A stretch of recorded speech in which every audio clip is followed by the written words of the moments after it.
the second he sees what's happening, he just freezes. Nami is on the bed, surrounded, and the situation is already far beyond anything he could have imagined. But when he looked up, a horrifying sight awaited him. Agia was hanging lifelessly in the room. Kiska froze in absolute terror. He smiles, not in a good way, and he makes it clear he hasn't forgiven anything. He had imagined countless ways to make Darga suffer. That finally shattered Darga's pride. He threw himself down, apologized repeatedly, and begged for forgiveness. Colder, he promised Darga one thing: he would not be given an easy death. Qatar Village was known far beyond its borders because of the deadly S-rank dungeon nearby. Adventurers constantly filled the streets, all chasing fame, fortune, or survival. But while the village thrived because of them, Kiska's own life was simple. He was just a farmer trying to survive day by day. That life was already hard enough, but it became even worse when he discovered his crops had been destroyed. Standing in the ruined field, he already had a feeling who was behind it. That suspicion was confirmed when he confronted Darga, the son of the village head. Instead of denying it, Darga openly mocked him for his bad harvest. Kiska immediately realized the truth, but even then, his first instinct was to apologize. That alone says a lot about the kind of life he had been forced to live. Darga explained the reason for the constant abuse with no shame at all. People with silver hair like Kiska were called auks, and because of an old betrayal from the past, they were treated as if they deserved endless punishment. Before Kiska could even react, Darga's fist slammed into him. It was just another beating in a long line of them, another reminder that no one in the village would ever protect him. Later, while walking through town with fresh bruises on his face,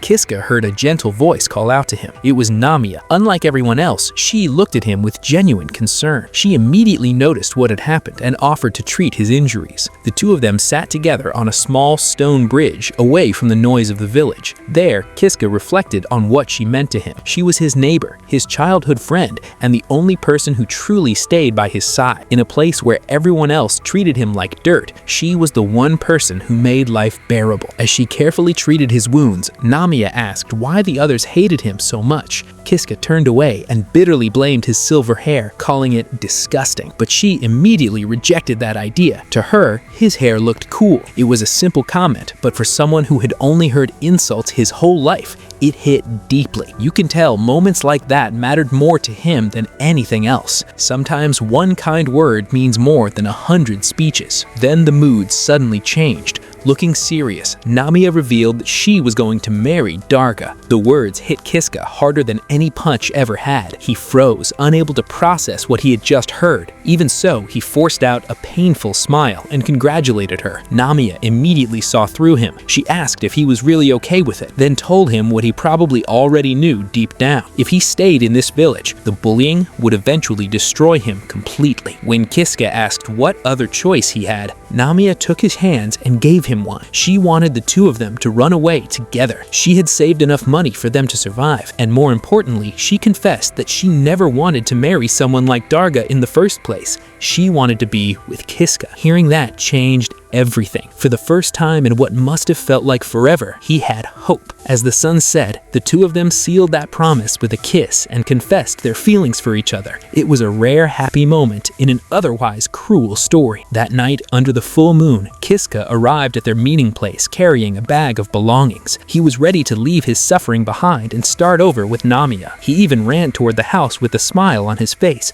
believing his dark days were finally over. But then, a scream shattered everything. It was Namia's voice, crying for someone to stop. The moment he forces his way inside, everything goes wrong. He doesn't even hesitate before shouting her name, but the second he sees what's happening, he just freezes. Nami is on the bed, surrounded, and the situation is already far beyond anything he could have imagined. For a split second, it feels unreal, like his mind is trying to reject what he's seeing. But the voices, the movement, the tension in the room, it's all real. Darga notices him first though. Instead of surprise, there's just annoyance on his face. Like Kiska showing up is nothing more than an inconvenience. He calls him out casually, almost mockingly asking what he's doing. But Kiska doesn't answer. He doesn't even react to the question. He just stares straight at him and tells him to move. That one word changes the mood instantly. Darga doesn't take it seriously. If anything, it irritates him. Before Kiska can even react, he gets hit hard in the stomach, the kind of blow that knocks the ear out of you immediately. He folds over, and before he can recover, the others jump in. It turns into a full beatdown, and they don't hold back at all, and it's clear he never had a chance against them in the first place. Namiya tries to stop it, calling out desperately, but no one listens. While Kiska is being held down, Darga finally explains what's going on, but not in a calm way. He says Namiya is his fiancé, like that alone should justify everything, and then questions why Kiska even came. The others are clearly enjoying this, watching everything unfold like it's entertainment. Kiska is still trying to process that, but he doesn't get time. His arms are pinned, and Darga grabs his hand. What happens next is brutal. He bends his fingers back until they snap. There's no warning, no hesitation, just pure cruelty. That moment hits hard, not just because of the pain, but because of how sudden it is. Even Namiya reacts in shock. And then Darga laughs. It's not even subtle, openly enjoys it, and immediately signals that he's going to do the same to the other hand. At that point, Namiya finally breaks. She begs him to stop and says she'll tell the truth if he does. Kiska tries to stop her. Even in that state, he keeps telling her not to say anything, but it doesn't matter. He's already losing consciousness from the beating, and her voice starts to sound distant. She confesses. She tells Darga that she revealed their plan. That's the last thing Kiska fully hears before everything fades. The last clear image in his mind isn't the pain or the beating. It's her face crying, calling his name, and then everything goes dark. After that, things shift, but not in a good way. Kiska is now being treated like a criminal. The accusations against him are extreme, and they don't leave any room for defense. He's blamed for everything, and the story being told about him is completely different from what actually happened. He's taken away by guards, and the decision is already made before he even gets a chance to speak.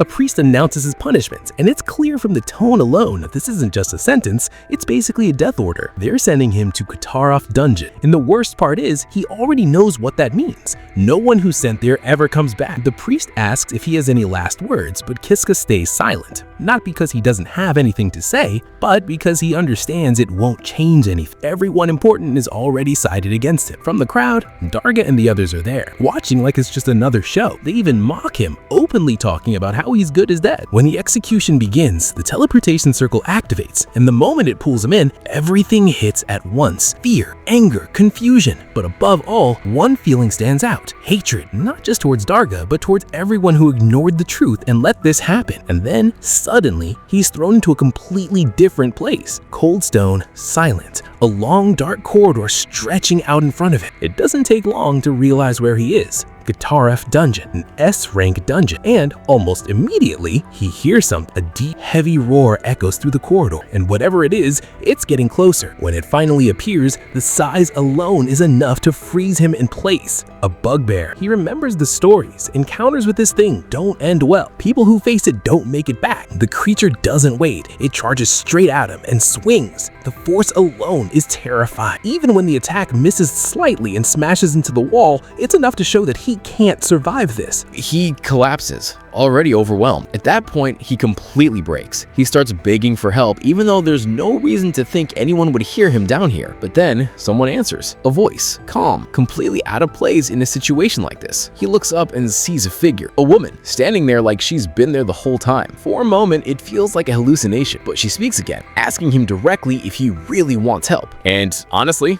in that situation, there's only one answer. He begs her. She agrees. She steps closer, and without wasting time, she tells him she'll grant him a skill. There's no long explanation, no build-up, just a simple decision, followed by a sudden flash of light. The moment it happens, something changes inside him. He doesn't fully understand it yet, but he knows he's gained something called save and reset. And before he can even process that, everything resets. The same attack is coming at him again, like nothing ever happened. This time, there's no confusion about what's going on, but it doesn't matter. The outcome doesn't change. The hit lands, and this time, it kills him. It's fast and overwhelming. One clean, brutal strike that sends his body flying and leaves him completely still on the ground. For a moment, that should have been the end, but then Then he woke up, gasping, trembling, and completely unharmed. Kiska touched his chest, checked his body, and stared around in disbelief. He clearly remembered dying, so why was he alive? Before he could think any further, the bugbear stood over him once again and slammed its fist down. Death came a second time. Then he woke up again. The same place, the same moment, the same monster. It happened again and again. Every time the bugbear killed him, he returned to the exact moment before the fatal strike. At first, he thought he was reviving, but eventually he understood the truth. He wasn't coming back after death. Time itself was resetting him to a saved point. That mysterious woman hadn't rescued him from danger. She had trapped him inside an endless cycle of death. The realization shattered what little strength he had left. Kiska screamed that he didn't want this. He tried running, but it didn't matter. If he dodged left, he died. If he ran right, he died. If he resisted, he died faster. Again and again, the bugbear crushed him. After enough loops, his spirit nearly broke. He silently wished for a true death, something final that would end the pain for good. Then, a different thought entered his mind. If the skill was causing this nightmare, maybe he could turn it off. A status screen appeared before him, showing the single ability he possessed: save and reset. His hand reached toward it, ready to end everything. But the moment he did, memories flooded back. Namia's smile, Darga's cruelty, the villagers who condemned him without listening. If he chose death now, all of that hatred, all of that injustice would simply remain unanswered. That thought reignited something inside him. Instead of surrendering, Kiska turned back toward the bugbear. When the monster attacked again, he moved on instinct and caught its descending fist. It wasn't enough to win, but it was the first time he fought back. He dodged one strike, landed a small hit of his own, and then died again. Even so, the difference was clear. He wasn't just suffering anymore. He was learning. After more than 100 deaths, his body began reacting before his mind could think. He knew the timing of the bugbear's right swing, so he ducked under it. He knew the left would follow, so he rolled away before it landed. He even slipped behind the monster and punched it in the face. The attack barely hurt the creature, but that wasn't the point. Kiska had turned repeated death into experience. Honestly, that's the kind of growth no normal training arc could ever replicate. He also learned something more important.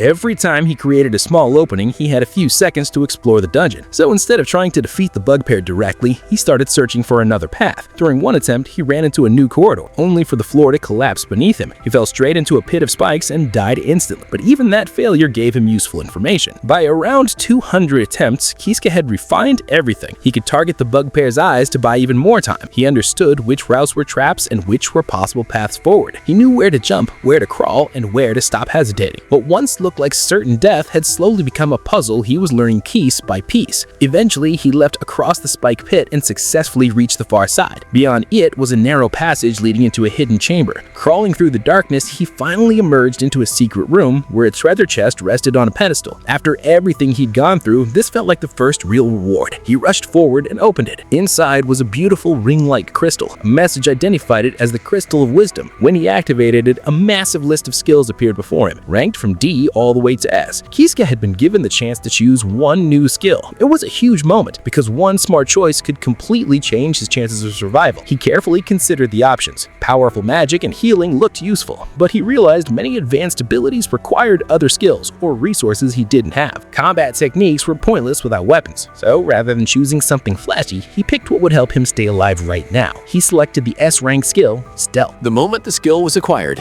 an exit appeared in the wall, but before he could celebrate, glowing magic circles lit up across the floor around him. In an instant, the room changed. He was no longer alone. 10 armored bugbears surrounded him from every direction. Their fists rose together, and the next attack was overwhelming. Kiska was beaten to death before he could even react. When he opened his eyes again, he was back at the entrance of that room, facing the first bugbear once more. The checkpoint had moved. Now he had to clear this entire section repeatedly if he wanted another chance. Still, after surviving the first encounter and catching his breath, he made a new decision. Stealth wasn't enough against 10 enemies. He needed something else. So on the next run, he chose a different S-rank skill from the Crystal of Wisdom. This time, he selected Acceleration. The effect was immediate. The monster's movements slowed in his eyes, while his own body moved with explosive speed. Confident this was the answer he'd been searching for, Kiska launched himself forward and struck the bugbear's head with a devastating blow. For a split second, Kiska thought Acceleration had worked. His strike landed, exploded and victory flashed across his face. But when he looked down, his own hand was shattered and bleeding from the impact. The speed and force of the skill had pushed beyond what his body could handle. Before he could recover, the bugbears swarmed him again, tore that hope away like everything else. He reset once more at the dungeon entrance, fully restored but mentally exhausted. The same bugbears stood before him roaring, as if nothing had happened. Kisuke quickly realized the real problem. Even if acceleration let him move faster, his body was still weak. Every time he tried to turn speed into offense, he paid for it. Every mistake meant death, and every death meant starting over. Still, he kept trying. He fought to the first enemy, reached the treasure room again,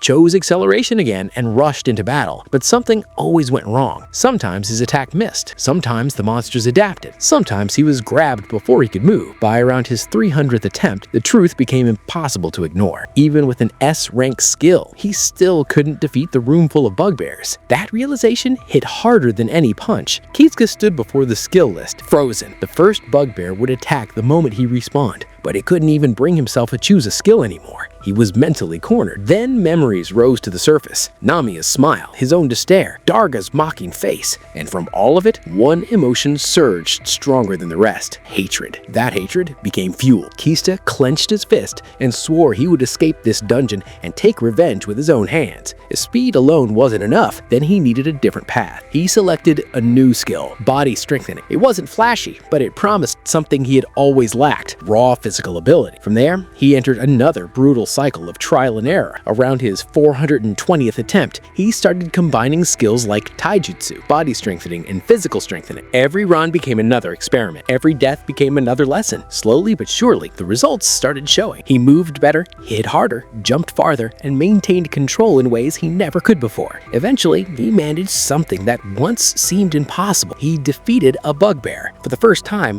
one of those monsters fell by his hand. A status screen appeared showing he'd gained skill points and that physical strengthening had leveled up. It was a huge breakthrough. Kisuke finally had proof that he could grow stronger through repeated victories. Naturally, he thought he'd found the answer. If he kept defeating bugbears, leveling up his skills, and improving little by little, then eventually he could clear the whole room. But when he checked the numbers, that optimism disappeared. The next level required far more points than he expected. At the rate he was gaining them, he would need nearly every monster in the room just to level once. Before he could think of another solution, a massive fist sent him flying. He died again and returned to the start. This time around attempt 510, the frustration finally exploded out of him. He screamed, cursed Darga's name, and questioned why all of this had happened to him. The endless cycle, the pain, the hopelessness, it all poured out at once. But once the rage settled, it sharpened into resolve. Kisuke rose again and renewed his vow. He would escape. He would punish everyone who betrayed him. And right at that turning point, a new notification appeared before him. He had unlocked another skill: Provoke. At first, he dismissed it immediately. Compared to S-rank powers and combat boosts, it sounded worthless. He even planned to let himself die quickly and move on. But when 3 bugbears blocked his path, he decided he might as well test it. With almost no effort, he tossed out a casual insult. The reaction was instant. One bugbear became consumed with rage and charged blindly at him, smashing through a stone pillar in the process. Kisuke stared in disbelief. Then he turned to the other 2 and taunted them as well. They charged too, but instead of reaching him,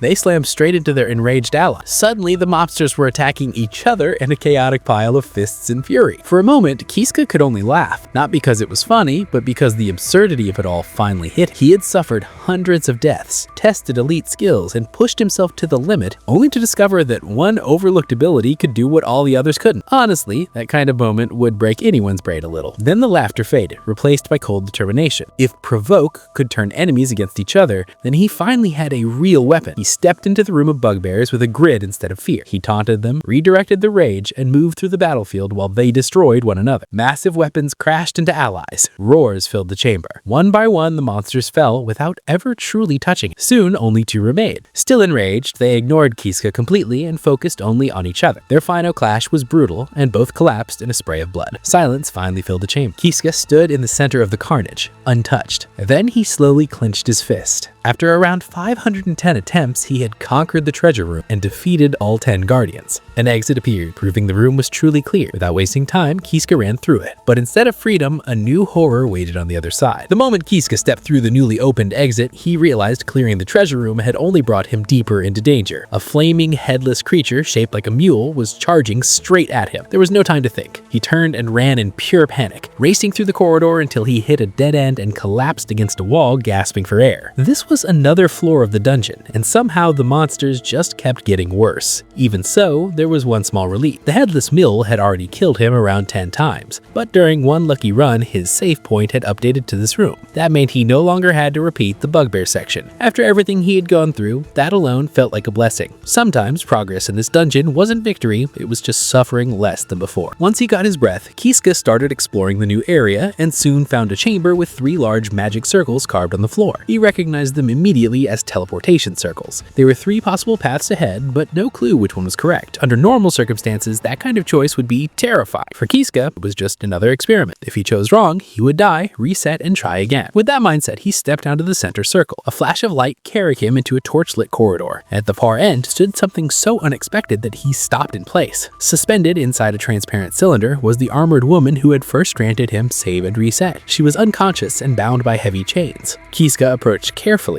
and noticed a barrier surrounding her. The moment he touched it, the barrier shattered, the chains snapped apart, and the woman collapsed forward. He rushed to catch her before she hit the floor. When she opened her eyes, she smiled finally and confirmed that he must be the one who awakened her. Kiska immediately asked who she was and whether she had really given him that strange power. She introduced herself as Agia, a former hero who had been sealed inside the dungeon. That was already a lot to process, but before they could ask more, she requested that he lean closer. Then, she guessed it. Naturally, Kiska was stunned. After a life of abuse and betrayal, this was probably the last thing he expected. Agia calmly said it was simply her way of thanking, and then casually asked whether he wanted to escape the dungeon. Kiska quickly confirmed that escaping was exactly what he wanted. She smiled, took his hand, and immediately pulled him into a run. As they moved through the corridor, the headless mule appeared again. This time, Kiska got to witness the difference between surviving alone and having a true ally. Agia cut the monster down instantly, reducing the terrifying creature to nothing in a single exchange. Then she casually stored the remains using an S-rank skill called Item Box. Kiska can only stare. Compared to everything he had struggled through, her strength felt unreal. While they continued onward, she explained that the path ahead was blocked by a mini-boss, and they would need to defeat it to advance. Kiska was understandably worried, but Agia turned serious and reminded him that without him, she would still be sealed away.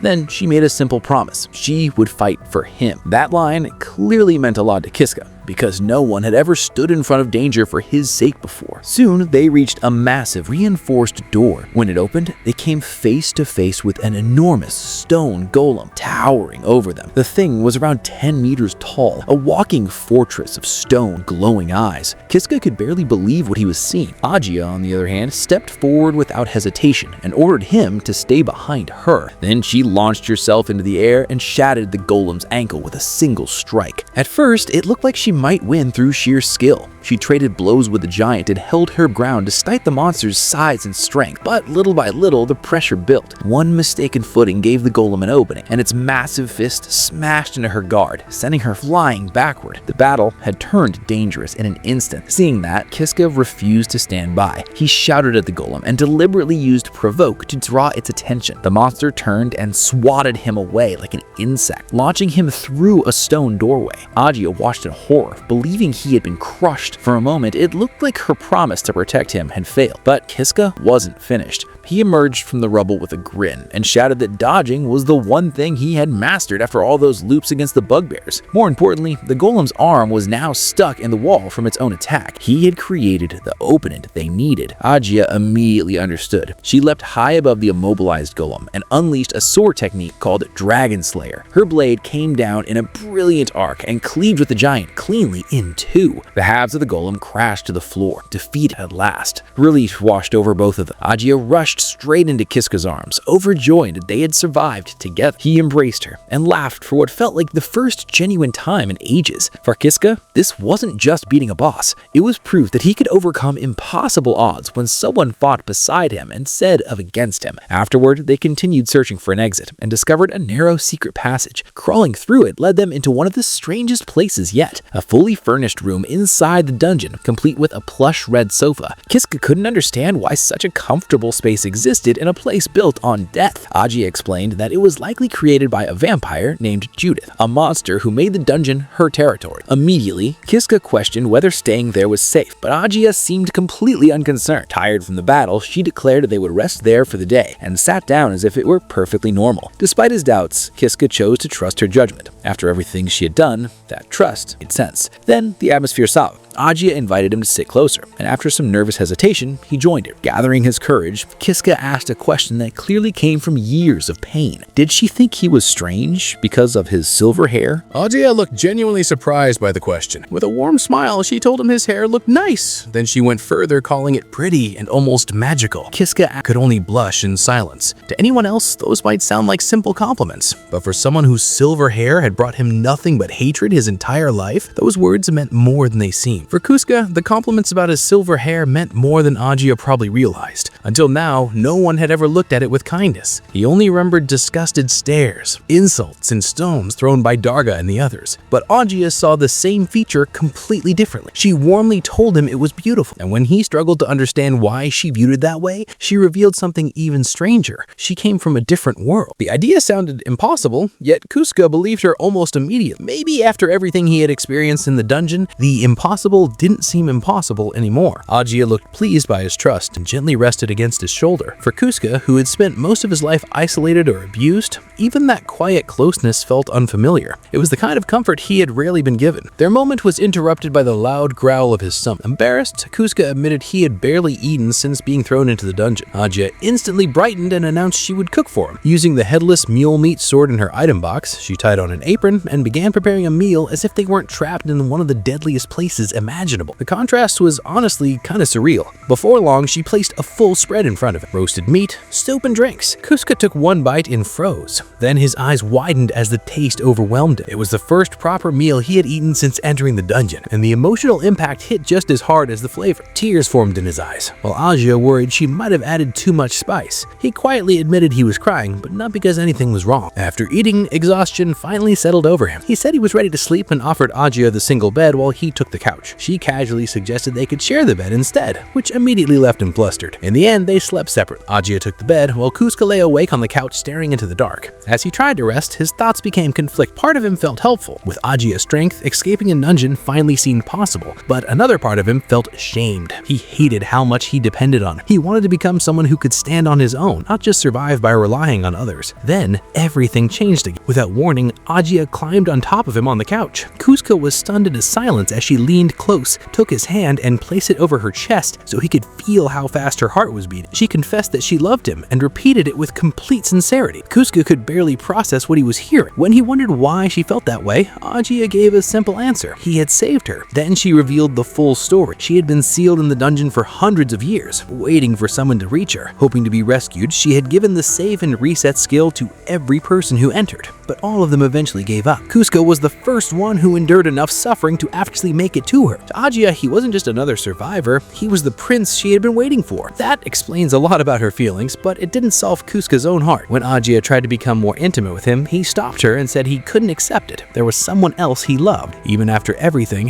Namia still held that place in his heart. At first, Agia seemed to understand, but her desperation quickly resurfaced. She insisted that being second choice was enough and pushed herself onto him again. That moment triggered a painful memory in Kiska's mind, the image of Darga and his men forcing themselves on Namia. That parallel disgusted him. He shoved Agia away with all his strength. The instant she fell, his anger turned into guilt. He apologized and reached out to help her up. He knew he had reacted from panic, not cruelty, but he also couldn't ignore the truth of how it felt in that moment. The person who had saved him had briefly looked no different from the people who destroyed Namia's life. Agia slowly apologized too, admitting she had gone too far. Then she retreated to the bed and hid under the covers. Kiska stayed awake, replaying everything in his head. He regretted how harshly he pushed her, yet he also knew he had wanted to refuse her. More than that, he hated admitting how much he still needed her power if he wanted to survive the dungeon. By morning, he tried to steel himself and move forward, but when he looked up, a horrifying sight awaited him. Agia was hanging lifelessly in the room. Kisuke froze in absolute terror. His body reacted before his mind could even catch up. He covered his mouth, fought back nausea, and stared in disbelief on what was in front of him. A terrible conclusion took hold. Because he rejected her, she must have taken her own life. Panic swallowed him whole. He stumbled away, trying to tell himself he wasn't a bad person, that this wasn't his fault, that it had to be some horrible accident. But none of those thoughts could overpower what he was seeing. He fled through the corridor in blind fear, only to run straight into another monster. It attacked immediately and killed him with ease. In his final moments, one truth hit him clearly. He had only made it this far because Agia was with him. Without her, he was hopelessly outmatched. Then he woke up again,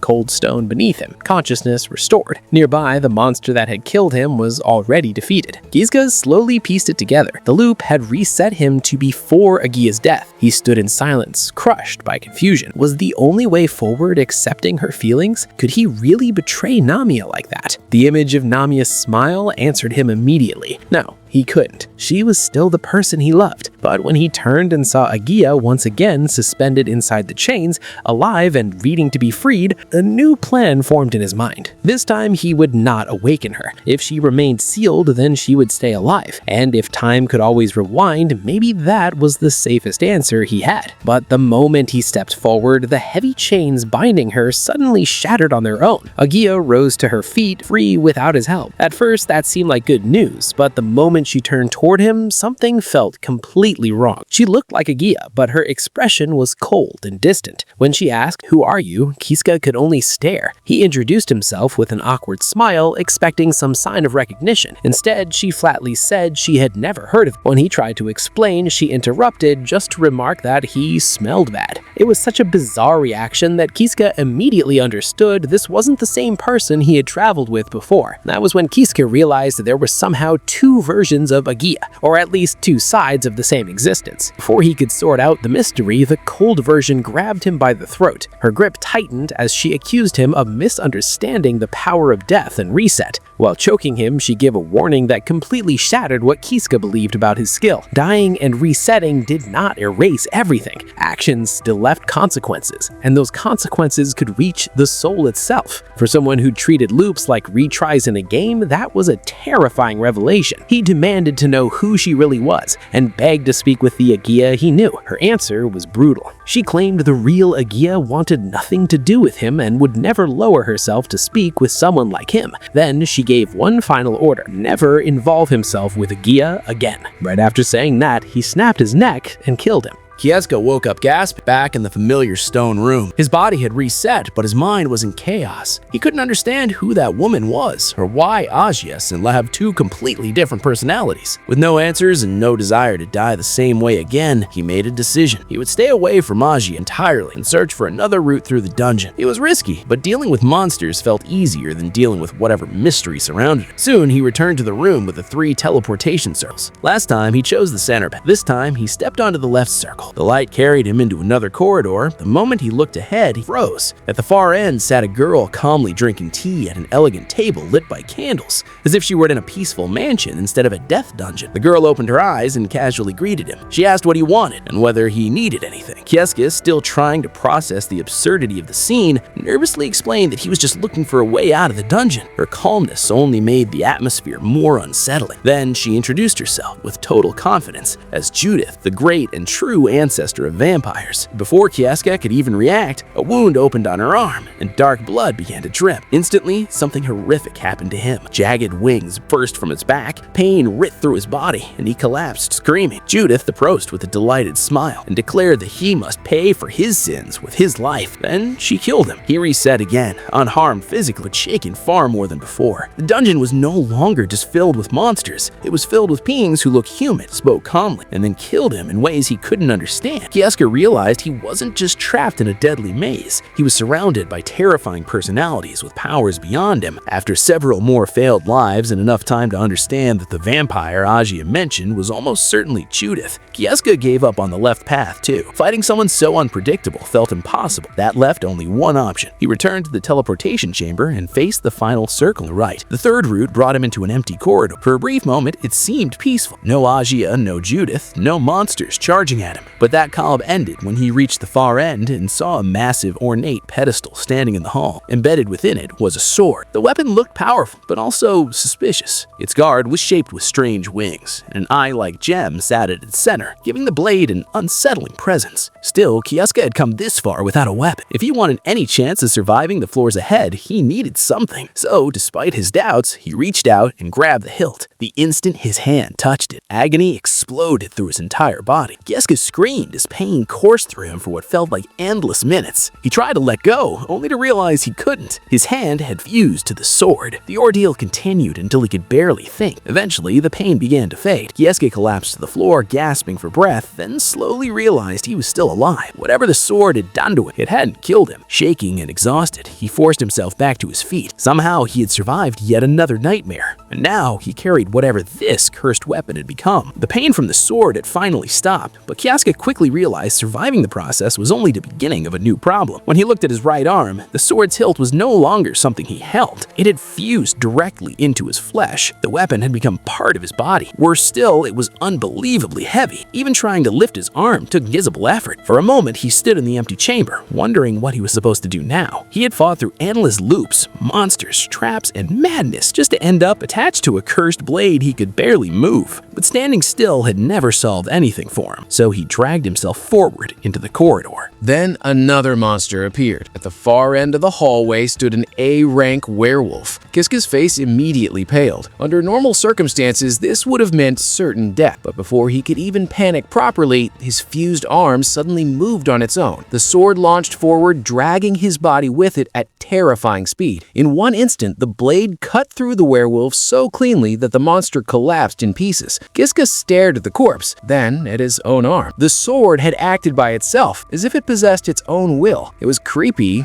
dangerous, and deeply unnatural, but it was also powerful enough to kill enemies that should have been impossible for him. In the dungeon, that was more than enough reason to accept it for now. With a manic grin born from desperation, he rushed deeper into the dungeon. If this sinister weapon could carve a path forward, then he would use it. Soon, he reached another set of reinforced doors. The room beyond was familiar, the same chamber where he and Agia had fought the golem. But this time, a new boss waited inside. The creature raised its head and locked eyes with it. It was an S-rank griffin, massive, fast, and clearly stronger than anything he should have faced alone. The griffin lunged instantly, crossing the room in a blur. Kisuke barely dodged a stomp that shattered the floor where he had just stood. But unlike before, he wasn't helpless. He steadied himself and focused on one thing, letting the sword do what it wanted. When the griffin attacked again, he positioned the blade to meet it. Then, in a burst of instinct and adrenaline, he swung upward. The parasitic sword sliced through the S-rank monster with absurd ease. The griffin fell, and Kisuke landed breathing hard, smiling in disbelief. After the victory, a hidden door appeared in the chamber wall just like before. That confirmed this was another mini-boss room. Kisuke felt stronger than ever. For the first time, he believed he might clear the dungeon in one unstoppable push. With the sword's power, every enemy ahead seemed beatable. That confidence didn't last long. As he walked into the next corridor, the sword felt even heavier. It dragged across the stone floor, slowing him down. Looking at his arm, he began to wonder whether the weapon itself was growing. And then he saw someone waiting ahead. A girl with long twin tails and a dark dress stood in the hall wearing a calm, knowing smile. Kisuke recognized her instantly. Judith, the vampire ancestor who had killed him before. She looked him over and casually remarked on how much he had grown. The way she said it made the entire moment feel even more unsettling. Kisuke demanded to know what she wanted. Judith answered with total calm. She had come to dispose of him, but more specifically to destroy the parasitic sword attached to his body. She explained that the weapon was called puppet plague, a dangerous parasite that grew by feeding on humans and monsters. It had become stronger from everything Kiska had killed. When Kiska asked if that meant she planned to kill him too, Judith cheerfully confirmed. Then, in one of the most disturbing moments yet, she tore off her own arm without hesitation. Blood erupted from the wound, but instead of weakening her, the severed arm transformed into a massive black blade. She smiled with visible excitement and told him to die. Their weapons collided violently. Kiska pushed back with everything he had, refusing to lose now that he finally had power of his own. Judith seemed mildly surprised that he could resist her at all, but her confidence never truly disappeared. She quickly adjusted and prepared another move. She launched the transformed arm into the air, but activated a technique called shallow rainstorm. Before Kiska could react, the blade burst into countless black projectiles that rained down on him. They tore through his clothes and body, dropping him to the ground in agony. Judith calmly explained that she disliked using the move because it would cost her the use of her arm for a while, then simply walked away. And once again, he died. He returned to a familiar room, slumping in frustration. Even with the cursed sword, he still wasn't strong enough. Every path through the dungeon seemed to end with another monster, another mystery, or another impossible enemy. So he started thinking strategically. First route led to the false Agia and death. The second route led to Judith killing him before he could prepare. Third route gave him access to the parasitic sword, which meant it was the only route with real potential. If he could grow the sword enough before facing Judith again, maybe he could finally win. That became his new goal. He would use the dungeon itself as fuel. Every monster defeated would feed the sword and make it stronger. Every loop would become preparation. With renewed determination, Kiska burst forward into the familiar corridors once more. This time,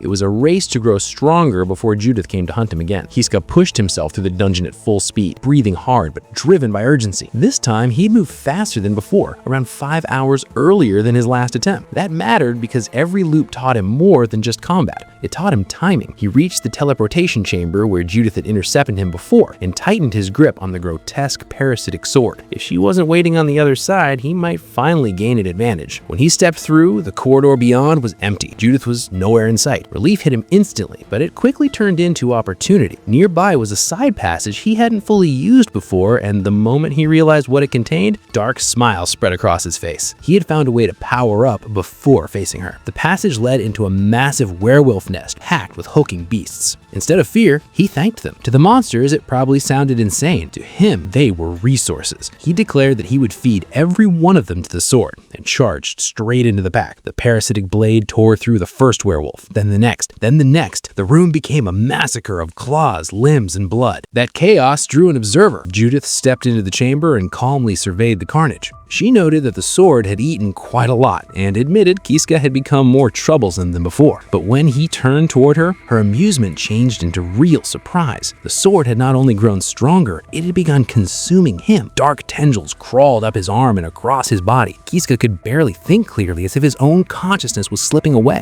Judith immediately understood what was happening. The host body was being taken over. That triggered memories of countless failed attempts. He remembered trying this route over and over, feeding the sword more each time, believing more power would finally let him beat Judith. Sometimes he even came close, but every run ended the same way. The stronger the sword became, the less of Kiska remained. Even if he won, it would no longer be his victory. He would simply become the weapon's puppet. The realization was crushing. Every route he had tried was a disaster. Agia's route led to tragedy and confusion. Judith's route led to instant death. The sword route led to losing himself. For a moment, the pressure of endless failure nearly broke him again. Then one final idea surfaced. There was still one thing he hadn't truly tried. Instead of fighting, Kiska chose something far riskier. He entered Judith's chamber directly and found her seated at a table with tea, just as before. She greeted him with mild amusement. This time, however, Kiska immediately dropped to one knee with all the respect he could force into his voice and addressed her formally as the great ancestor of vampires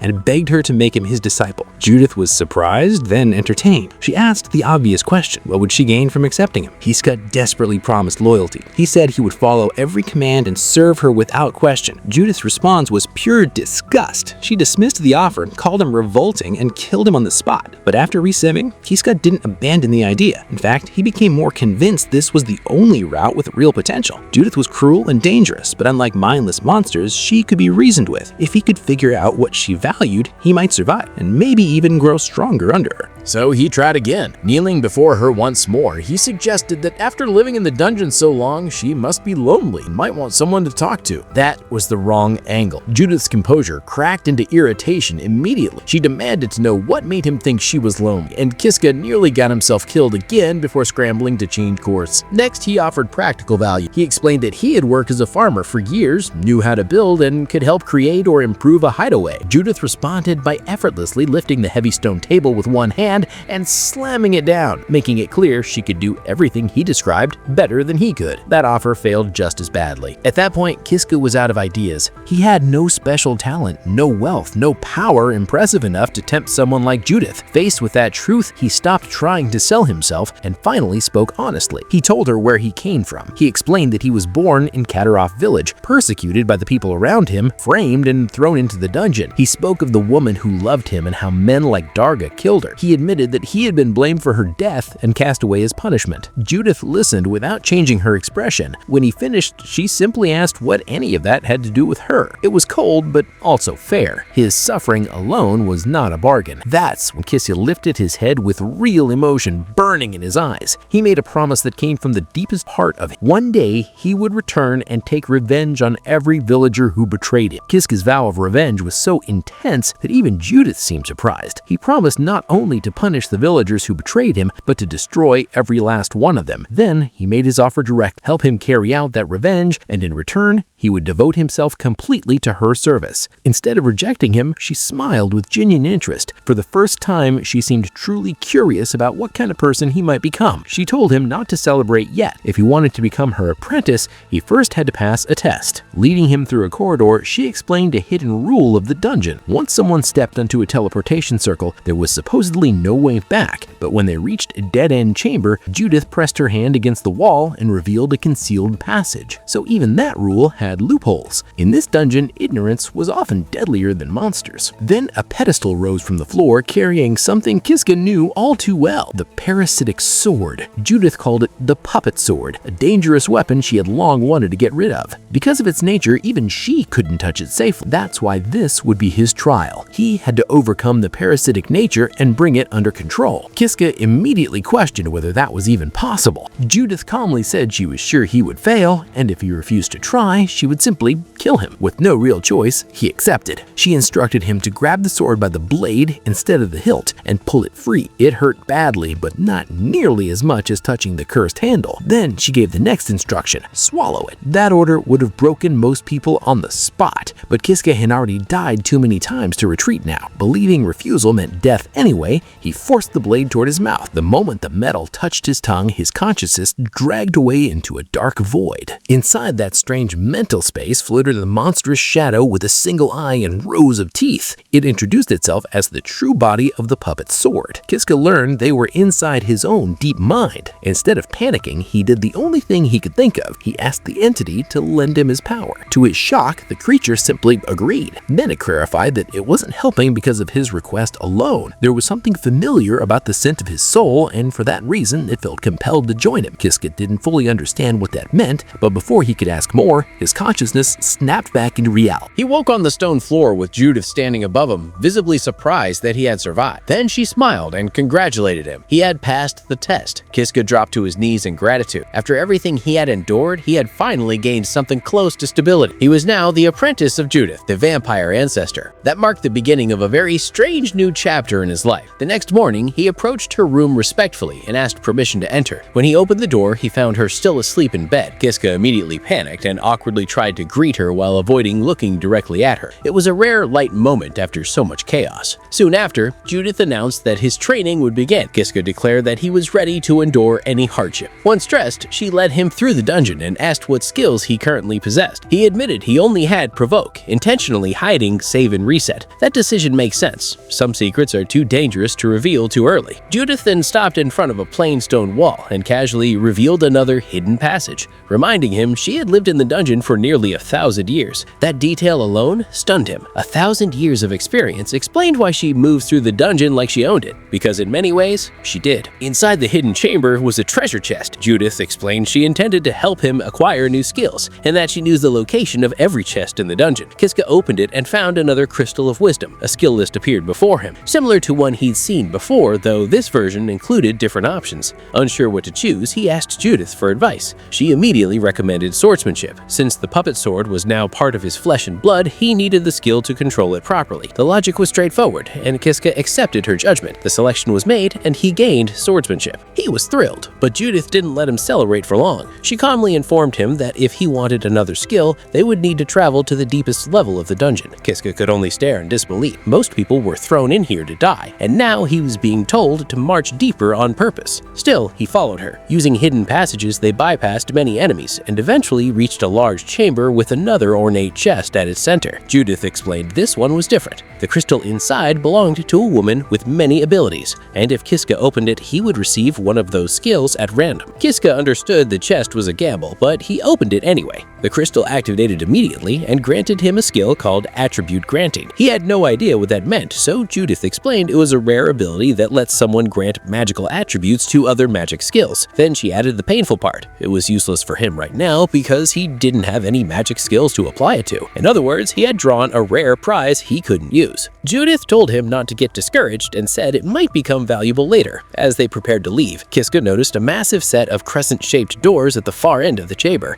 and asked what lay beyond them. Judith answered plainly. That room contained the dungeon boss and the exit. For Kiska, those two words changed everything. Exit, freedom, revenge, hope came rushing back immediately. If defeating the boss meant leaving this nightmare behind, then the path was finally visible. But Judith's next words brought him back to reality. The boss was SSS rank. Even she had been trapped inside the dungeon for 50 years because of that monster. That revelation explained why she needed him. Judith said he would have to become as strong as her or stronger, so they could defeat the boss together. This wasn't just training for survival anymore. It was preparation for the final wall standing between both of them and freedom. Kiska accepted without hesitation. Back at their hideout, Judith began his real instruction. She demonstrated how she controlled the blood within her own body, shaping it into weapons through sheer mastery. Kiska smugly pointed out that he already knew what she could do, considering how many times she'd killed him with it in previous loops. It was one of those strange moments where his hidden knowledge gave him confidence she couldn't fully understand. Then she told him to do something similar with the sword inside his body. He needed to focus inward and draw it out by will alone. Kiska closed his eyes, concentrated, and after several tense moments, dark energy formed in his hand. A black sword materialized before him. He'd awakened a new ability tied to the puppet sword, along with a derived skill called Black Sword. He was thrilled. For the first time, he could summon the weapon intentionally instead of being dragged around by it. Judith praised him, but she immediately followed that praise with his first assignment. From now on, whenever she saw her, his goal was to land a single hit. Only then would he clear the task. Kiska hesitated, not because he feared for himself, but because he felt wrong attacking her. Judith found that concern amusing. She reminded him she could heal from any wound he caused, and then leaned in with a sharp grin, asking whether he was even capable of hurting her in the first place. At that point, it stopped sounding like a lesson and started sounding like a challenge. The sparring began brutally. Kiska attacked with his black sword, and Judith casually parried the heavy strike with a small dagger. The gap in skill was obvious. She dodged, countered, kicked him through the air, and mocked his hesitation whenever he tried to keep distance. Kiska quickly realized raw effort wouldn't be enough. He needed to think. While exchanging blows, he noticed something important. Judith was using only a dagger this time, not the larger blood weapons he'd seen before. That meant her reach was shorter. If he timed things perfectly, there might be one narrow opening. So he made a risky decision. Instead of avoiding her next attack, he would endure it and counter from inside her range. He rushed in, braced himself, and took the hit. In the same motion, he drove the pommel of his sword into the side of her head. Then he froze in disbelief. He had done it. He actually landed a blow. Kiska immediately asked if she was okay, but Judith brushed it off as nothing more than a scratch and congratulated him. More importantly, she told him he made the right decision by becoming her disciple. She studied the way he fought and asked if he had prior combat experience. Kiska awkwardly said, "No, almost none." Judith was genuinely surprised and concluded he must have natural talent, but Kiska corrected him in his own way. He might not have battle experience, but he had plenty of experience surviving pain, fear, and impossible situations. Considering what he had endured, that answer honestly made perfect sense. The next lesson was practical combat. Judith led him through a secret passage into a habitat filled with headless flaming mules. The creatures immediately launched glowing blade-like projectiles from their necks. Kiska reacted by raising his sword and blocking, but the force nearly overwhelmed him. From a safe distance, Judith shouted instructions: tighten his arms, stay compact, and control his guard against multiple enemies. He adjusted his stance and blocked the next volley much more cleanly. Then, Judith pointed out that the monsters had exhausted their magic and now were vulnerable. That was his signal. Kiska charged in and cut through them one by one. First the left, then the right, then the one trying to attack from behind. The final mule attempted to flee, but he chased it down and finished it with a clean strike. Judith applauded lightly and praised his performance. Kiska thanked her sincerely, admitting he didn't know what would have happened without her guidance. Judith's reply was blunt but revealing. If she died, she might have to wait decades before getting another chance to leave the dungeon. She promised to make him stronger, as long as he stayed diligent. After the battle, Kiska received skill points and checked his status. All 5 of his skill slots were now filled, and he had to think carefully about upgrades. He chose to save points for swordsmanship, deciding it was the safest investment for now. Judith agreed, declared training over, and led them home. Back in their hideout, another side of his apprenticeship became clear. He prepared and served tea to Judith, apologizing for the delay. But in his mind, he knew his real role wasn't tea service. His true duty was gathering monster blood for her, and growing strong enough to reach the dungeon's final exit beside her. Life with Judith quickly developed into something far stranger than Kiska ever expected. He accepted the cup he brought her and happily drank the dark liquid inside. Monster blood, like it was a refined luxury. She even praised it as a masterpiece. Kiska could only smile awkwardly while realizing his master had tastes that would never feel normal to him. Dinner wasn't much less unusual either. He served steak made from a headless mule and apologized for the lack of seasoning. Judith looked unimpressed by the familiar meal, then pushed away the salad entirely and declared that she didn't like vegetables. Kiska insisted she needed them for nutrition, only for her to casually remind him that she was a vampire and had no such need. That was the kind of conversation that had somehow become routine for him. To improve her mood, he brought out dried fruit he had prepared. Judith's reaction changed instantly. Her eyes lit up and she smiled with open excitement. Moments like that mattered. Beneath all the danger and arrogance, there were flashes of someone surprisingly easy to please. During the meal, Kiska remembered something Judith had said earlier, that she could once come and go from the dungeon freely. Wanting to understand, he asked how she had become trapped. Judith explained that long ago there had been a hidden room connected to the boss chamber, containing a teleportation circle. That circle allowed her to leave whenever she wanted, but one day someone destroyed it. Since only she knew it existed, she was left stranded inside. When Kiska asked who could have done that, Judith admitted she had only one theory. She believed the same person who sealed Agia in the dungeon was responsible. That immediately caught Kiska's attention. Judith then revealed something even bigger. Agia was no ordinary person. She was the hero who defeated the Demon King. That completely contradicted the legends Kiska knew, which named someone else as the great hero. The inconsistency shook him, but Judith had no interest in debating history. Instead, she gave him a serious warning. No matter what happened, he must never break Agia's seal. According to Judith, Agia once defeated the Demon King, but she also possessed the power to destroy the world itself. For Kiska, that warning carried extra weight because he had met Agia in other loops. He knew Judith wasn't speeding casually. Some of the dungeon's greatest dangers weren't monsters at all. They were truths hidden behind legends. Even with all that heavy conversation, daily life continued in its own strange rhythm. At one point, Kiska noticed that Judith hadn't touched the brute, and neither had he. The realization made him feel less like a partner and more like a servant, living by the absolute word of his master. Yet, despite that thought, he stayed. By then, their bond was already more complicated than either role could describe. Months passed, and the results of Judith's training became undeniable. Kiska defeated stronger monsters, gained more skill points, and eventually leveled up his swordsmanship to level 3. Proudly showing the result, he was met with Judith's pleased smile. She said the day they could finally leave the dungeon might be close. That idea became his new motivation. He vowed to keep getting stronger, strong enough to take Judith outside with him. She laughed and teased him, saying he was getting better at saying things like that, but beneath the teasing, she clearly appreciated hearing it. Their routine included less glamorous work too. After battles, Kiska skinned monsters, gathered materials, and carried supplies back through the dungeon. It was exhausting and messy, but he treated it as part of his role as his disciple. Every ugly task was still one more step toward freedom. Then came one of the most awkward moments yet. Returning to their hideout, Kiska opened the door and froze completely. Judith was standing there, unclothed. His supplies dropped from his hands, his mind went blank,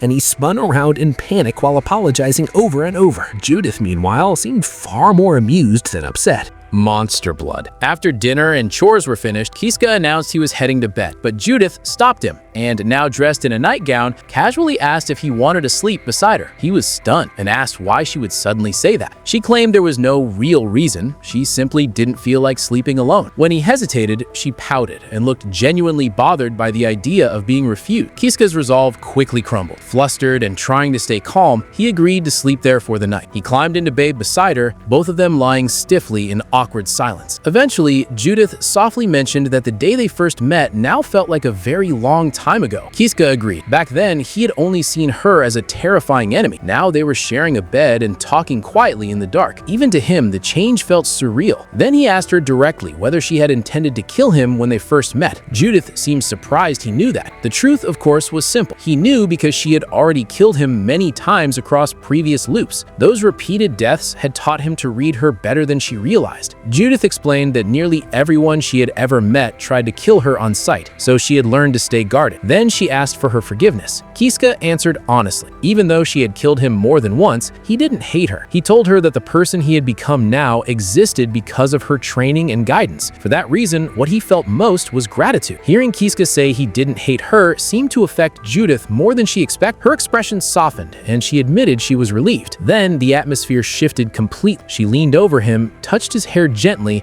and asked what he thought when he saw her earlier. The sudden question left him speechless. Judith kept pressing for honesty, clearly enjoying how flustered he became. After stumbling over his words, Kisuka finally admitted that he thought she looked beautiful. Then, red-faced and embarrassed, he added that she was cute, pretty, and deeply attractive. Judith first acted shocked by his honesty, then quickly turned playful again. She was obviously teasing him, but she was also listening very carefully. Beneath the awkwardness, Kisuka was struggling with something much deeper. He cared about Judith, but comfort itself had become frightening to him. After living through betrayal, hatred, and endless death, part of him believed that peace would erase the rage that kept him moving. If he accepted happiness too easily, then the vengeance burning inside him might disappear. Eventually, he sat up and confessed the truth. He loved her, but he also apologized because he wasn't ready to fully accept that happiness yet. There were still things from his past he had to settle first. He couldn't move forward honestly while carrying unfinished pain behind him. Judith listened quietly, then accepted his answer with surprising maturity. She leaned forward and kissed him. Kisuka returned it, and for a brief moment, the tension between them became something clear and mutual. When he explained that he needed to finish his revenge before truly starting a future with her, Judith agreed immediately. They could continue their relationship after that day came. It was one of the happiest moments Kisuka had experienced in a long time, which is exactly why what came next hit so hard. Without warning, the room was violently breached and everything descended into chaos. Blood splashed across Kisuka as the peaceful scene was destroyed in an instant. Agia appeared, no longer sealed away,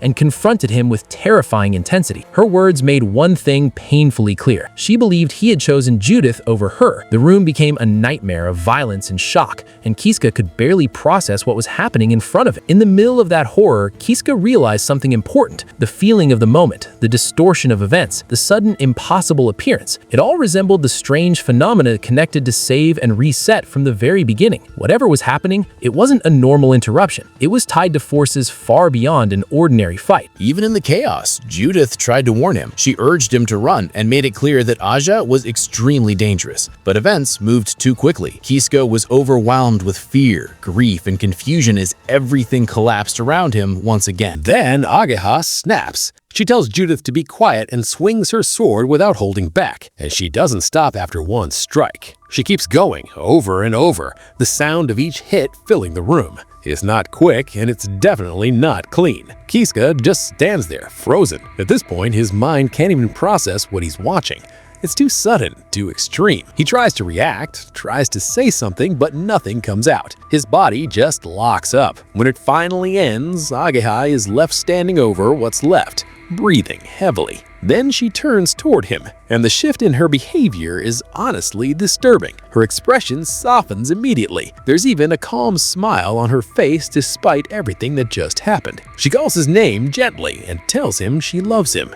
And then she adds a simple reason. That's why. Before he can even respond, pain hits him from behind. A blade pierces straight through his chest. Sudden and precise. He didn't even see it coming. The shock of it almost feels worse than the pain itself. As he struggles to breathe, she speaks again, calmly giving him a warning. If she ever catches him with another woman, she won't forgive him. There's no hesitation in her voice. Kiska tries to speak, but all that comes out is blood. His vision starts fading and everything begins to go dark again. And in that moment, one thought hits him clearly. After everything he's already been through, he's about to die again. Kiska woke up with a violent gasp. He was alive, unharmed, and back at an earlier point in the dungeon timeline. At first, that should have been a relief. Instead, it became one of the cruelest resets yet. When he checked his status, the truth hit him hard. The months he had spent training with Judith were gone. His earned skills were gone. The progress, the growth, the bond they built, erased. Save and reset had brought him back, but it had also taken everything he gained. That loss broke him more than physical pain ever had. He cried on the cold floor as memories of their time together flashed through his mind. Meals, training, laughter, quiet moments, and the future they had almost started. For once, what hurt most wasn't death, it was losing something precious. But Kiska had changed too much to stay broken forever. After the grief settled, determination replaced it. If everything had been erased, then he would rebuild it. If Judith had forgotten him, then he would reach her again. So he ran through the familiar corridor toward her chamber, carrying one desperate hope. Maybe this time, somehow, she would remember. When he arrived and saw her calmly seated there again, his heart lifted for a moment. He called her name and asked if she remembered him. Judith repeated his name, then politely apologized. She had no memory of someone like him. That answer crushed the last of Kiska's hope. He fell to his knees in tears. He admitted that this kind of heartbreak had happened to him again and again. Judith's expression softened with concern as she asked if he was all right. But instead of answering, he bowed respectfully and made a new request to the great vampire Judith. Even after losing everything, he was ready to start over from the very beginning. Kiska begged Judith to take him as her disciple again. He told her they could start over from nothing, rebuild everything, and escape the dungeon together once more. Even if she killed him, he said he would come back as many times as necessary. It was desperate, sincere, and completely in character for someone who had already lost too much. But before anything could begin, disaster struck again. Agia appeared and attacked with terrifying speed. In an instant, the reunion Kiska hoped for was destroyed. He barely had time to understand what happened before violence consumed the room once more. Agia made it clear that if he tried to be with another woman, she would never forgive him. Then, the world reset. Kiska found himself alone in a stone corridor, shaking and gasping for breath. This time, the truth was unavoidable. He could no longer even approach Judith safely. If he tried to reconnect with her, Agia would appear and kill them both. That realization was brutal, but it also forced clarity. Kiska thought back on everything Judith had already given him. Sword techniques, hidden routes through the dungeon, treasure chest locations, knowledge of the dungeon structure, and the method to control the puppet sword. Even if their relationship had been torn away, the lessons remained. So he made a painful decision. He would move forward alone. With quiet gratitude, he thanked Judith in his heart and swore to use everything she had taught him to escape the dungeon by himself. It was less romantic than the future they imagined, but far more realistic. Standing before the teleportation circle, he summoned his resolve and turned to the next step, reclaiming the puppet sword. Following what he had learned, he grabbed the blade instead of the hilt and forced the sword down his throat once more. Agony surged through him, and his consciousness was pulled into the dark inner world of the weapon. There, the strange shadow entity greeted him almost casually. It seemed to recognize him, or at least feel that they had met before. This time, however, the conversation changed. The spirit revealed it had its own goal. It wanted to become human. After controlling humans and feeding on them for ages, it had become fascinated by the idea of truly being one. It believed helping Kiska might somehow bring it closer to that goal. Kiska, seeing no better option, agreed to work with it. Their relationship had shifted. He was no longer just a host resisting a parasite. They were becoming allies of convenience. When he returned to reality, the familiar rewards appeared again. He regained the title tied to the parasitic sword, along with the black sword ability. Then he secured swordsmanship as well. Unlike before though, now he had experience, strategy, and knowledge on his side. This restart wasn't truly from zero. He considered heading straight for the boss area and the skill chest hidden there, but quickly rejected the idea. Power without preparation had already failed him too many times. What he needed first was growth, so he focused on monsters he knew he could defeat, starting with the headless mules roaming the dungeon. The plan worked. After about half a day of hunting, he leveled swordsmanship to level 2. It was solid progress, but soon a new problem appeared. He had already cleared the known spawn points for the mules, and they would take time to return. He considered attacking the werewolf werewolf nest next, then immediately dismissed it. Judith had been there before. Right now, meeting her was too dangerous. Between Judith's territory and Agia's obsession, the dungeon had become a maze of enemies, memories, and traps. Then something unexpected happened. The sword spoke to him directly, calling him master. Kiska nearly jumped in shock. The puppet sword explained that it expected to gain speech much later, but their high compatibility had accelerated its evolution. Somehow, their repeated cooperation was changing both of them. When Kiska explained he needed more skill points, the sword immediately offered help. It knew a place perfect for that purpose, and volunteered to guide him there. For once, the cursed weapon sounded less like a burden and more like a partner. Following its directions, he found a hidden switch in the wall that opened a secret passage. According to the sword, one of its previous masters had discovered it by accident. More importantly, it believed this route might be unknown even to Judith. That alone made it valuable. The sword also warned him that monsters ahead were extremely dangerous and might kill him at his current strength. Kiska looked at the newly opened path, then answered with the only mindset that made sense anymore. Death was nothing new to him. With that, he stepped forward into the darkness. Kiska stepped into the hidden route with confidence, but the puppet sword immediately mocked him for acting brave. He forced a nervous smile, only for the entrance behind him to slam shut with a heavy crash. The path back was gone. Before he could react, glowing summoning circles lit up across the floor. The sword warned him that enemies were coming. From those circles emerged a troop of golden living armor. There were around 20 of them, fully armed and advancing without hesitation. The sword informed him that defeating these enemies would grant a huge amount of skill points. Even while sweating, Kiska smiled. Danger and opportunity had arrived together. He admitted he wasn't sure he could win, but uncertainty no longer stopped him. After surviving so many deaths already, fear had lost much of its power over him. He raised the black sword, settled into stance, and looked at the armored enemies not as executioners, but as prey. The first exchange proved how dangerous they were. Unlike werewolves or mules, these enemies were armed, disciplined, and attacked in formation. Kiska dodged a heavy strike, parried another, and quickly realized direct combat would be much harsher than previous hunts. So he used what saved him before, provoke. Shouting insults, he dragged their attention onto himself. Several armors rushed at him at once, and he maneuvered so their attacks collided with each other. The sword praised the move, and Kiska admitted he was actually confident in group battles. Chaos was something he understood well. Still, there was a downside. Enemies destroyed by friendly fire gave no rewards. If he wanted skill points, he needed them to damage each other without finishing each other off. That required precision, not just survival. Then he pushed too far. He taunted the entire group, got surrounded, and was struck from every direction before he could recover. Blades pierced him from behind and through the front. His final thought was that he had gotten carried away. Then he died. But death only sent him back again. He respawned in the familiar chamber, sighed, and stood back up. The golden living armors had become his new executioners, replacing the bugbears and werewolves from earlier. Yet his spirit didn't break. He simply prepared to try again. That cycle repeated many times. Failure, death, reset, return. At one point, exhausted and frustrated, his thoughts drifted back to the calmer days he had spent with Judith. The contrast between that peaceful life and his current struggle was painful, but even those memories became fuel. During one inner world encounter, he met the spirit of the puppet sword again and noticed something important. The being looked more human than before. It confirmed that its form had been gradually changing. Kiska connected the dots immediately. The closer it moved toward its dream of becoming human, the more its appearance evolved. He even guessed another truth, that becoming human might allow the spirit to escape the endless save and reset cycle tied to Kiska's deaths. The sword was shocked. He understood so much. Their partnership deepened in that moment. They weren't just using each other anymore. They were beginning to share a destination.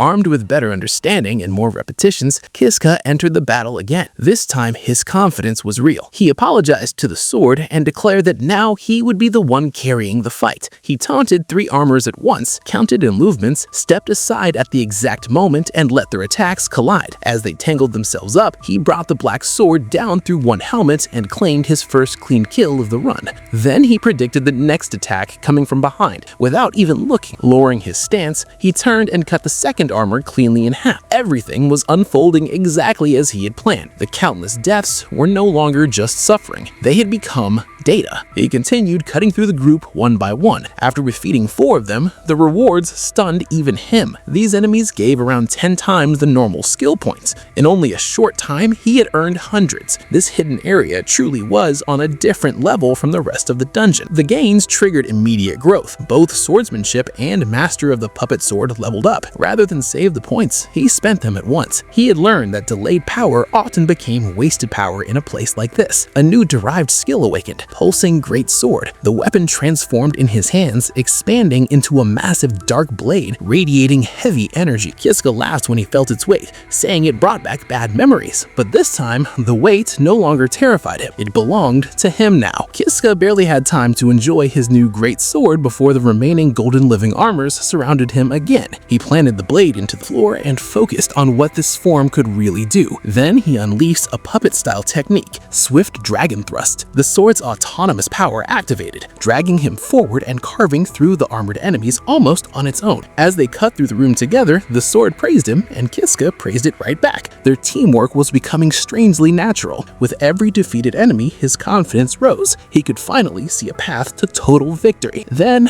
everything stopped. A heavy metallic sound echoed through the chamber. Even the remaining armors froze and stepped aside, creating a clear path down the center. Something important was arriving. From the far end appeared a mounted cat in full armor riding a warhorse. The puppet sword awkwardly admitted it may have forgotten to mention this enemy. The monster was an SS rank Knight Rider. Kiska immediately demanded why the sword had left out such a detail, but there was no time to argue. The sword then revealed something else. Its previous master had been killed by this same foe. Instead of panicking, Kiska grinned and declared that he would handle the puppet arts far better than whoever came before him. That answer clearly pleased the weapon. First, he had to clear the remaining soldiers. He used another puppet-style technique, wind-cutting scythe, turning into a whirlwind of dark steel that sliced through the last squadron of golden living armors in a single move. The room was suddenly empty, except for him and the Knight Rider. Now the real battle began. The Knight Rider charged with terrifying force, spear aimed straight at him. Kiska blocked, but the impact sent him sliding back. He quickly understood the problem. The spear's range and the rider's skill made it nearly impossible to get close enough to land a hit. The enemy kept up a relentless barrage of thrusts. Kiska blocked what he could, dodged what he couldn't, and burned through stamina trying to stay alive. Eventually, he reached a desperate conclusion. If normal attacks couldn't break through, he needed to gamble everything on one decisive move. Ignoring the sword's warning that the technique might kill him,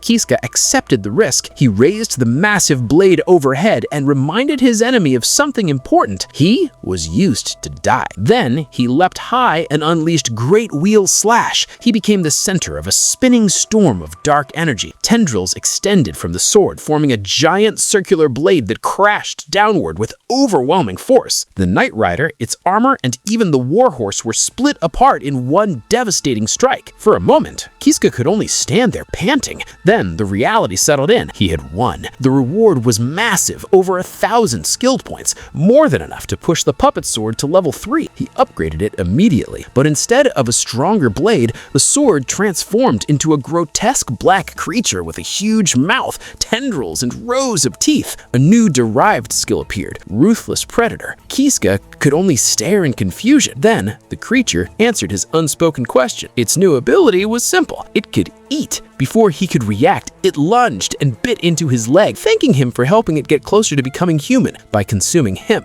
That betrayal hit harder than to bite itself. Kiska collapsed into despair, bitterly realizing that once again, something he trusted had turned on him. It was another cruel reminder that power in this dungeon always came with a hidden cost. After resetting and thinking it through, he looked at the situation differently. He understood now that the sword had its own agenda, but if it could scheme against him, then he could scheme against it too. Their relationship didn't have to end, it just needed new terms. With that mindset, he fought through the golden living armors once more and earned another mountain of points. The spirit appeared beside him excitedly, urging him to level it up to 3 again. This time, Kiska calmly refused. He wasn't walking into the same trap twice. When Kiska refused to level the puppet sword to 3, the weapon immediately questioned him. He glared back and accused it of hiding its true intention from the start. It wanted to become stronger only so it could eat him. The sword's silence said enough. Then, with no shame left, it admitted he was right. He explained the problem clearly. If he abandoned the sword now, he would lose its autonomous abilities and be forced to survive with only his own swordsmanship. But staying with it meant carrying a weapon that planned to betray him. It was a terrible choice either way. The sword tightened the pressure. Tendrils scraped against his body as it reminded him that he needed its power. Then it offered an ultimatum: die now or be devoured later after helping it evolve. Neither option benefited Kiska in any way, so he did the only thing left. He proposed a negotiation. If the sword's real dream was to become human, then killing him immediately would solve nothing. The sword admitted that was true, but clarified something important. It didn't specifically need to eat Kiska, it needed to eat a strong human. Then it asked a chilling question: could he provide one? Kiska hesitated, but 2 names instantly entered his mind: Agia and Judith. Those were the only 2 people in the dungeon strong enough to satisfy the sword's demand. As he walked deeper into the corridors, he tried to think logically. Judith was dangerous, but he loved her and still felt deep gratitude for everything she had done for him. Sacrificing her was unthinkable. That left Agia, the woman who had repeatedly killed him and whose obsession had ruined his future. And yet, the decision wasn't simple. Agia was also the legendary hero who once saved the world. Even after all the suffering she caused him, she might still be someone the world needed. Kiska was trapped between personal pain and moral responsibility. Eventually, he reached the chamber where Agia was sealed in chains once more. She hung unconscious within a barrier, completely vulnerable. Kiska clenched his jaw and told himself she had to die, and sounded firm, but inside he was falling apart. The sword informed him that the barrier would prevent it from consuming her until it was broken. Kiska answered that he could destroy the barrier easily. Then, unexpectedly, Agia spoke while still bound. She told him to do it. Her voice forced him to confront something far deeper than the choice in front of him. Ever since receiving Save and Reset, death had started to lose meaning. His own life no longer felt valuable, but Agia asked the question he had been avoiding. If his own death meant nothing now, what did he feel about the deaths of others? That shattered him. He tried to justify killing her as a necessity, but his body rejected the idea completely. Nausea hit him. He collapsed shaking and vomited from the sheer emotional disgust. Tears followed as he condemned himself, calling himself the worst. In that breakdown, memories surfaced of Agia, Judith, and another woman showing him love, care, and affection. Whatever pain they caused, he could not erase the fact that they had also reached out to him. He realized he couldn't kill someone who had once confessed love to him. Unable to carry out the act, Kiska turned the sword toward his own neck instead and begged it to end things. He said he simply couldn't do it anymore. It was one of his lowest moments. Then, the impossible happened. The puppet sword refused. It announced that it would give up on eating the girl. Kiska stared in disbelief, unsure whether to trust what he had heard. The sword then explained itself in its own strange way. Watching Kiska struggle with guilt and compassion had moved. His thoughts and feelings seemed deeply human, and for being obsessed with humanity, that mattered. Relief washed over Kiska. He thanked the sword sincerely, then awkwardly told it to stop being sentimental because it was creepy. Even in the middle of a crisis, that little bit of humor felt earned. He made the sword a promise in return. Just as it had spared someone for his sake, he would also think of another way for it to become human. Their relationship had shifted again, from manipulation to conflict to something closer to trust. Afterward, they moved into a hidden, furnished room. Kiska had discovered it carried painful memories tied to Agia, but also happy memories of the time he once spent there with Judith. For now, it would become their safe place. There, Kiska asked honestly the sword whether there was truly no path to humanity besides eating people. The weapon admitted a grim truth. Deep down, it had always known that simply parasitizing hosts and hunting monsters would never be enough. That was why it had become so desperate. After hearing Kiska's story, the puppet sword gave a brutally simple suggestion. If everyone in Katatora village hated him, and why not let the sword eat them all? The idea was monstrous, but it struck directly at the revenge burning inside him. For a moment, he realized their desires weren't so different. His hunger for vengeance and the sword's hunger to consume. Instead of rejecting it, he leaned in with a dark grin and asked if the sword really could devour every villager. The weapon answered enthusiastically it would be easy. Just like that, they formed a terrifying plan. Once they escaped the dungeon, no one in the village would be spared. With that resolve, Kiska threw himself back into training and combat. He cut through monsters with overwhelming momentum, even reaching the point where he believed S-rank enemies were no longer a serious obstacle. The exit felt close enough to touch. Then, right as he neared the final door, a familiar voice stopped. Judith appeared in the corridor wearing an outfit so unexpected it completely shattered the tension for a sec. But her expression quickly made clear she wasn't there for comedy. She'd come to kill anyone carrying the parasitic sword. Dark energy gathered in her hands and formed massive curved curved blades. Even the puppet sword admitted he could sense how dangerous she was. They were only steps from freedom, yet suddenly, Kiska was facing someone he genuinely did not want to fight. So, instead of attacking, he dropped to his knees. The move stunned both Judith and the sword. He placed the weapon on the floor, respectfully addressed her as the great ancient vampire, and begged her to let him pass. Judith refused at first. The sword was too dangerous to be allowed into the outside world, but Kiska quickly countered with the one argument she would respect. He had already mastered it. He explained that he knew how to control it completely, and that knowledge ultimately came from what she herself had once taught him. That caught her off guard. After studying him for a moment, she decided he wasn't lying. Finally, she stepped aside and agreed to let him go this time. Kiska thanked her repeatedly, visibly relieved that bloodshed had been avoided. Unfortunately, he ruined the peaceful ending almost immediately. As he walked away, he muttered that she was arrogant. The sword added that she had a nasty personality. Judith heard every word. The next second, Kiska was sprinting down the corridor while apologizing at full volume. Judith's glare behind him said enough. It was one of those moments where survival depended less on strength and more on knowing when to run. After putting enough distance between them, he collapsed against a wall, laughing disbelief. Somehow, they'd escaped without fighting. The sword insisted they could have defeated her together, but Kiska admitted the real truth. Judith was someone he truly did not want to battle. When the sword demanded a clearer explanation, Kiska awkwardly hinted that in another timeline, he and Judith shared a very good relationship. The weapon immediately simplified that into one embarrassing conclusion. He just liked women like her. His blushing reaction made the teasing much worse. Putting that aside, they moved forward toward the final boss area. Along the way, they entered a bright chamber containing a treasure chest on a pedestal. Kiska already knew what it was, a crystal of wisdom that granted him skill. He opened it and received appraisal. At first, he was hopeful, but when he tried using it immediately, the skill failed due to insufficient level. It was useful in theory, but too weak to matter yet. Then he checked his massive reserve of skill points and smiled. Instead of complaining, he upgraded both appraisal and provoked from level 1 to level 3 on the spot. This was the benefit of all the grinding he had done. With the improved skill, he tested appraisal on the puppet sword. The result gave the most basic information that it was a sharp black blade, a form of the parasitic weapon. Kiska could only stare and sarcastically call the result useless. After all that effort, the great reveal was basically, yes, it's a sword. After the disappointing appraisal result, Kiska grumbled that leveling the skill had been a waste. The puppet sword immediately turned dramatic, accusing him of inspecting its beautiful form without permission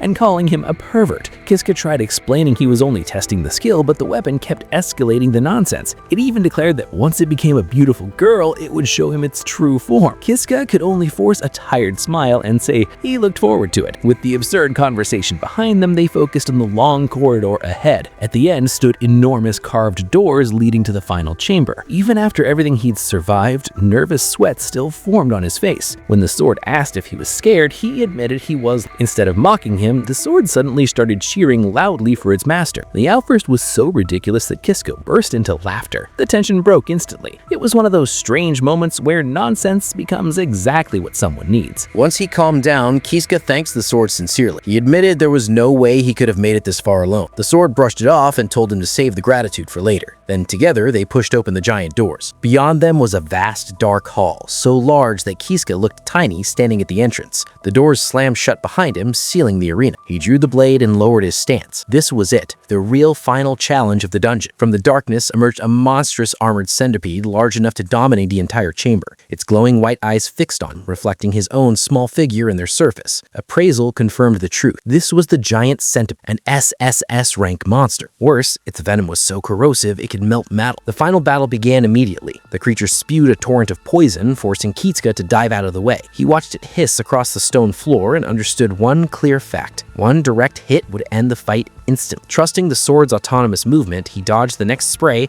and rushed in. He swung the great sword with everything he had at the monster's head. The impact rang through the hall and did nothing. The blade failed to pierce the Malta's armor. Before he could recover, the centipede struck back and launched him across the arena. He crashed hard, injured but still conscious. The sword asked what Bay would do next. Kiska answered the only way he knew. Attack harder. He unleashed Great Wheel Slash again, pouring everything into the technique that defeated the Knight Rider. The spinning strike crashed into the centipede with tremendous force. When the dust settled, the monster remained completely unharmed. Not even a scratch marked its shell. That was the true horror of the boss fight. It wasn't just strong, it seemed invulnerable. Kiska and the sword immediately changed approach, searching for weak points instead of brute force. He tested the legs. Too hard. He targeted the joints. Still armored. He lunged for the eyes, thinking they had to be vulnerable, but the strike bounced off as well. Every logical target failed. Then the centipede counterattacked and sent him flying. Lying on the floor, battered and breathing hard, Kiska finally accepted the truth. He had challenged the boss too early. This attempt was over. Because of save and reset, death no longer frightened him the same way. He calmly prepared to let the monster kill him, planning to use the knowledge in the next loop. But just before the finishing blow landed, something unexpected happened. He was suddenly back on his feet with the sword raised defensive. A voice echoed in his mind, the puppet sword itself. It demanded to know why he was giving up. The sword reminded Kiska of something crucial. If Kiska died and reset now, the future version of the sword beside him would disappear. The bond they'd built promised to become human, and this specific partnership existed only in the current timeline. Death would erase it. That hit Kiska hard. For the first time, losing a timeline didn't just mean losing progress. It meant losing someone. He apologized for making the sword worry and steadied himself again. Then he turned back towards the giant centipede with renewed focus. Somewhere on that body had to be a weakness. He drove the sword into one of its legs once more, but the armor still refused to break. The real answer had not been found yet. And for a second, it looks like he's completely outmatched again. But this time, something is different. Instead of panicking, he steadies himself. As he pushes himself back up,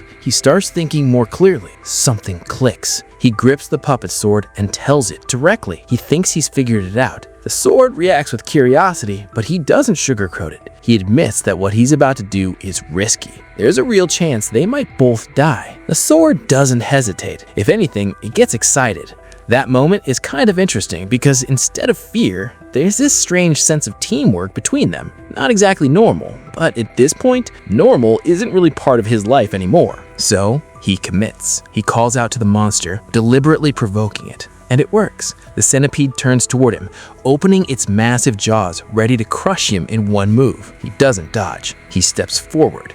As the attack comes, he focuses everything into one strike. No hesitation, no backup plan, just a direct charge straight into danger. And then he gets swallowed. Not exactly the heroic outcome you'd expect, but that's actually part of his plan. Inside the creature, it's chaos. It's dark, suffocating, and completely disorienting. But even then, he doesn't lose focus. He keeps holding the sword, waiting for the right moment. The sword guides him, confirming that from this position, a deep enough strike can reach the vital point. So he goes for it.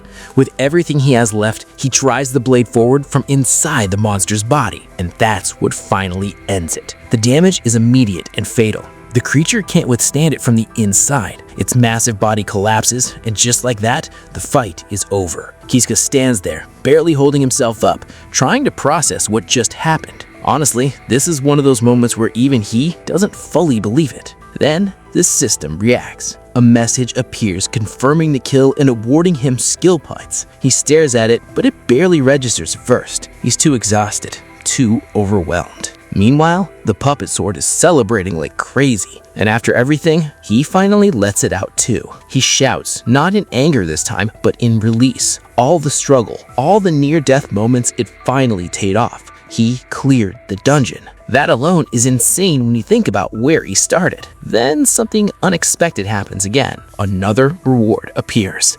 A new sword forms right in front of him. He reaches for it, still trying to understand how rewards like this even exist in a place like this. And yeah, the puppet sword definitely doesn't like it. It's almost like it gets jealous, which is honestly kind of funny considering everything that's happening. But Kiska doesn't overthink it. He keeps the new weapon anyway, treating it as a backup. At the same time, he does acknowledge something important. If the puppet sword keeps evolving, it might become harder to control. So having another option makes sense. With that decided, he finally looks ahead. There's a magic circle on the ground. The exit. After everything, this is it. He stands there for a moment, almost making sure it's real. Then he steps forward, letting the teleportation take over. And just like that, he's out. When he opens his eyes, everything feels different. No stone walls, no monsters, just open air. He's standing on a high terrace overlooking a town, and for a moment, he just takes it in. After being trapped for so long, even something as simple as the sky feels new. But then, he realizes where he is. It's the same place he was cast out from. That realization hits differently. As he starts walking down, the guards react immediately, shocked that someone actually cleared the dungeon. But Kisuke does not respond much. He just keeps moving, quiet, almost distant. The puppet sword asks him how he feels, and his answer is simple. The sky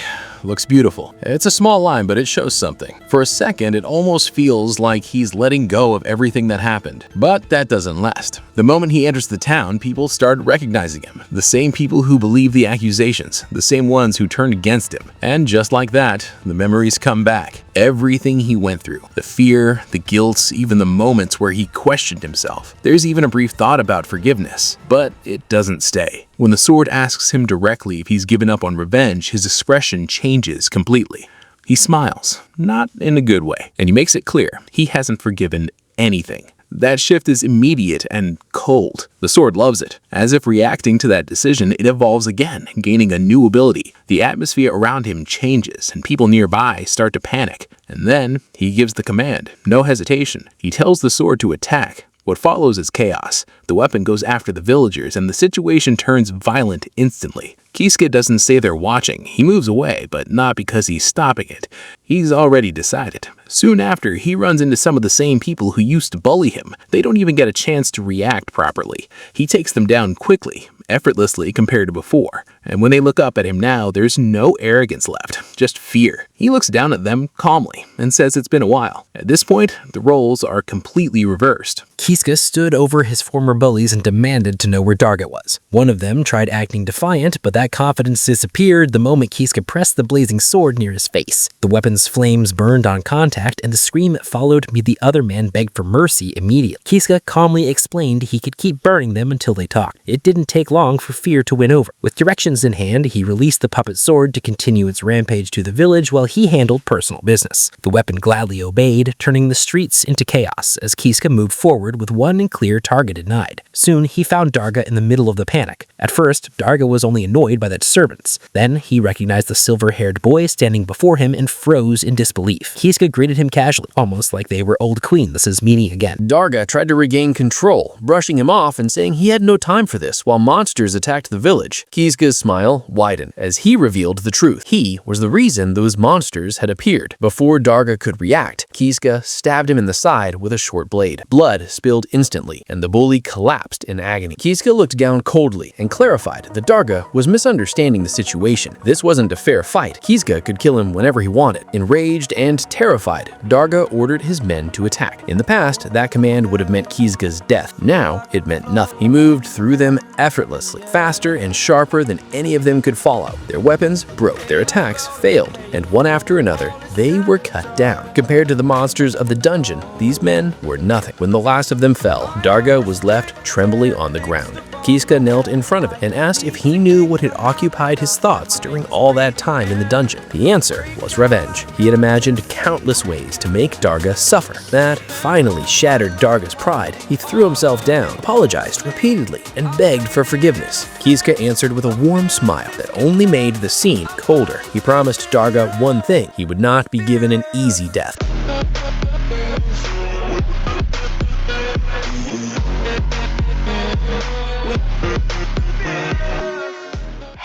While that reckoning unfolded, the puppet sword continued attacking the villagers outside. Panic spread through the streets as people ran from the creature. Its hunger was simple and terrifying, and the village that once celebrated Kisuke's punishment was now drowning in fear. The chaos reached the Adventurers Guild, where the village chief dismissed urgent pleas for help and insulted his own people for being weak. But his arrogance ended when Darga came crashing into the hall, followed by Kisuke stepping through the doorway. Standing before the chief, Kisuke repeated the same kind of false accusations once used against him, that he had returned from the dungeon alive and attacked the village with the monsters. Then he dropped the act and spoke directly. The chief had blamed him for Namiya's death and thrown him into the dungeon, even though the real culprit had been Darga. Cornered and panicking, the village chief ordered the adventurers in the hall to kill Kisuke. Armed fighters surrounded him from every side. All certain numbers alone would end this. Kiska almost laughed. There was no way he could win against so many of them, or at least that's what they believed. Then he moved. In moments, the guild hall became another one-sided battle. Swords shattered, attacks missed, and trained adventurers fell just as easily as Darga's thugs. Compared to bugbears, golems, werewolves, and an SSS rank boss, these opponents were painfully ordinary. When it was over, only the village chief and Darga were left, tremble in terror. The chief tried to run, but Kiska warned that one more step would cost him his head. They stopped immediately. Now, father and son stood together before the person they destroyed. Kiska looked down at them with a smile and proposed a special game. One of them would be tortured. The only question was which one they would choose. He generously told them to discuss it among themselves. Kiska grew tired of waiting and ordered Darga and the village chief to choose quickly. Even allowing them to discuss their fate, he said, was an act of generosity. Faced with the impossible choice, both men froze in panic. Then the village chief spoke first and declared that Darga should be the one tortured. He justified it by blaming everything on his son and claiming he still had duties as chief. Darga exploded in rage. He grabbed his father and shouted that he had killed Namia for his father's sake and that it was the chief who framed Kiska afterward. If anyone should suffer, it should be him too. Watching them betray each other so quickly made Kiska laugh, but the laughter faded into disgust. For one brief moment, Kiska had hoped that as father and son, one of them might sacrifice himself for the other. Instead, both were desperately trying to save themselves. With cold disappointment, he announced that the time was up.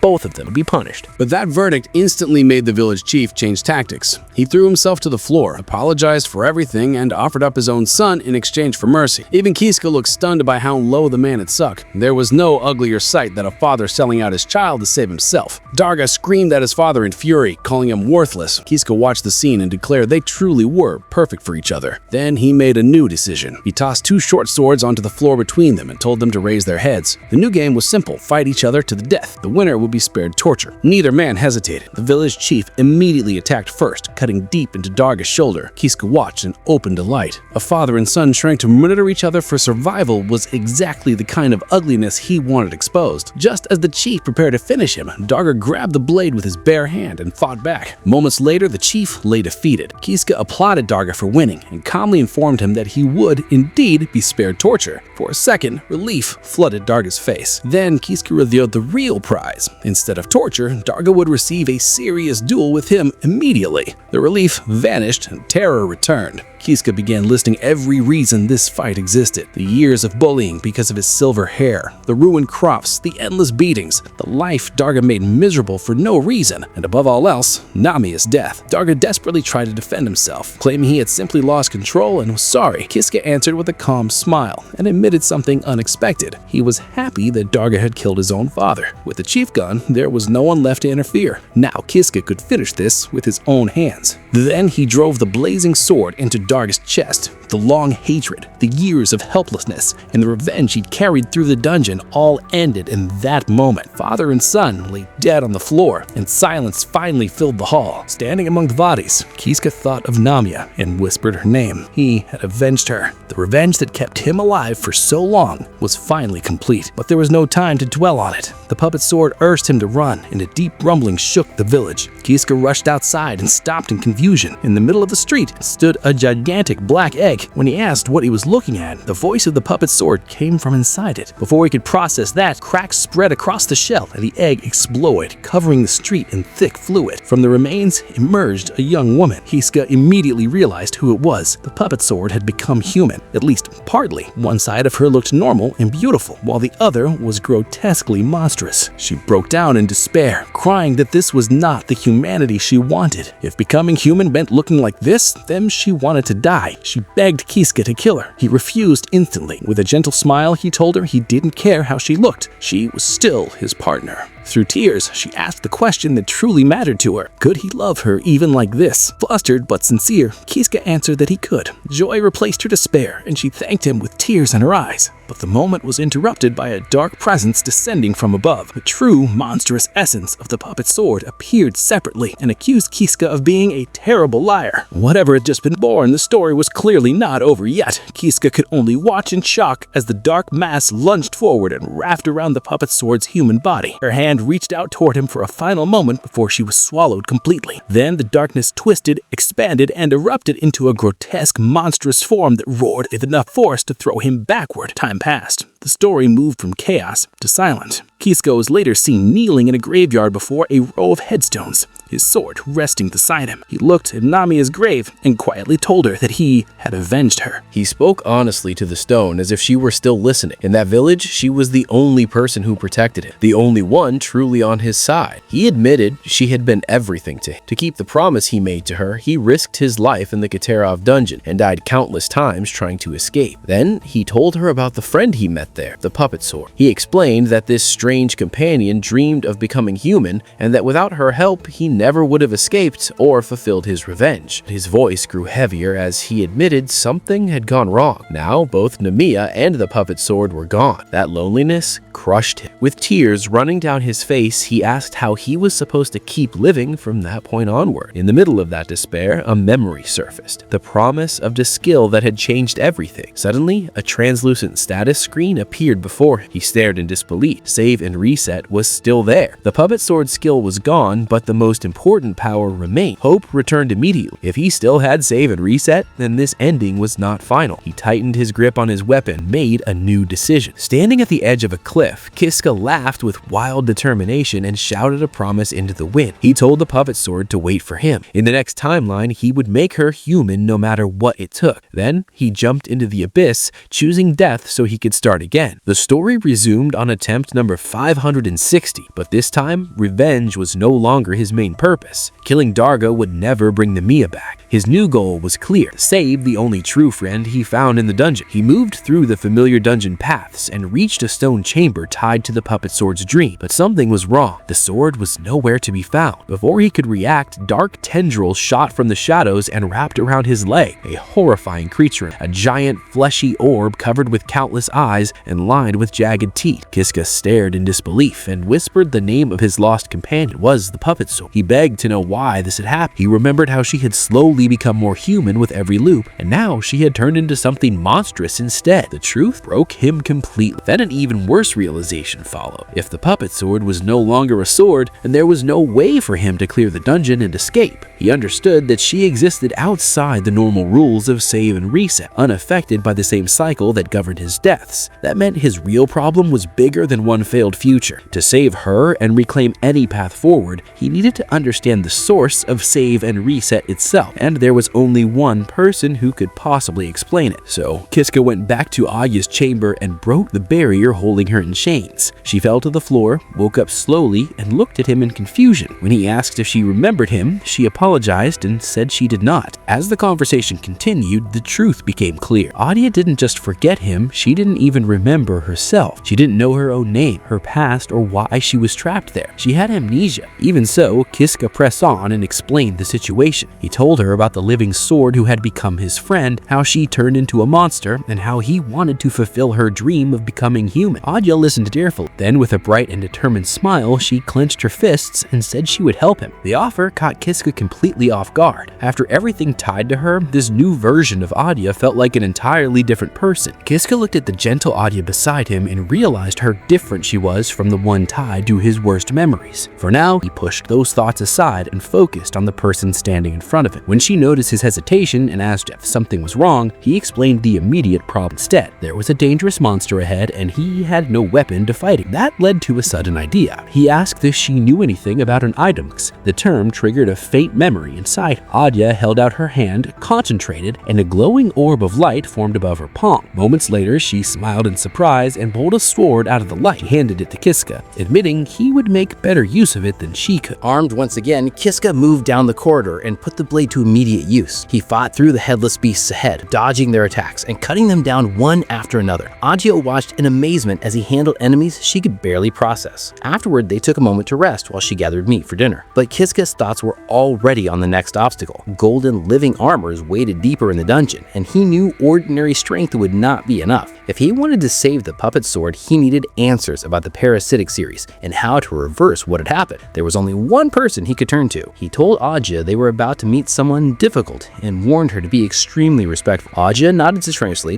understanding the importance of the moment. Together, they stepped across the march threshold and walked down a long corridor toward a lit room where a lone woman sat calmly with a teacup in hand. It was Judith. Agia stared in shock and called her a hero, while Kiska remained more confused than impressed by that reaction. Still, both of them quickly dropped to their knees and explained everything that had happened. They described the puppet sword becoming a monster and their hope that Judith might know how to save it. Judith listened carefully, then revealed that she was familiar with weapons like this. She called them the parasitic series, items of immense power that had tempted warriors throughout history. Some users became legends through them. Others were destroyed after being consumed by the very strength they desired. She couldn't know every detail without seeing this specific case herself, but she did have a theory on how it might be restored. Relief flooded Kiska instantly. He praised her without hesitation and begged her for her help. Agia bowed beside him and did the same, but Judith's attention shifted from the weapon to Agia herself. She recognized her as Hero, a being capable of changing the world, and questioned why someone like that had been brought to her hideout. Agia trembled as the weight of that title sank in. Kiska, meanwhile, understood why Judith had been cautious from the start. Wanting to ease the tension, he introduced himself simply as Kiska, just a farmer, and nothing more. He admitted he had been honest so far, but not trusting enough to reveal everything yet. That answer seemed to amuse Judith more than offend her. After considering the situation, she agreed that dealing with the puppet sword now might not be a bad idea. Kiska and Agia thanked her with visible. The idea that the three of them could stand together after everything that had happened almost felt impossible, but peace lasted only seconds. Agia suddenly sensed something approaching. Before anyone could react, another woman descended from above, someone identical to Agia but wearing a cruel smile and carrying murderous intent. She launched straight for Judith. Judith blocked the ambush, but at a brutal cost. Both of her arms were severed at the elbows. The real Agia stared in horror, unable to understand why another version of herself existed at all. The dark Agia mocked her real self and declared herself the true one. She introduced herself as Dark Agia. Then Dark Agia turned on her counterpart, insisting they were one and the same, and demanded that the original merge with her. When the real Agia resisted, Dark Agia attacked again, with clear intent to erase her completely. Before she could finish the strike, Judith intervened once more. Using her vampiric power, she manifested massive dark blades and forced Dark Agia back. Even injured, Judith was still terrified. The room erupted into chaos as attacks flew in every direction. Watching the battle, Kiska finally understood something that had haunted him for a long time. The cruel Agia from his past and the woman beside him now were not the same person. Many of the horrors he associated with Agia may have come from this dark counterpart instead. Then the confusion deepened further. The real Agia suddenly charged Judith as well, screaming for the vampire to die.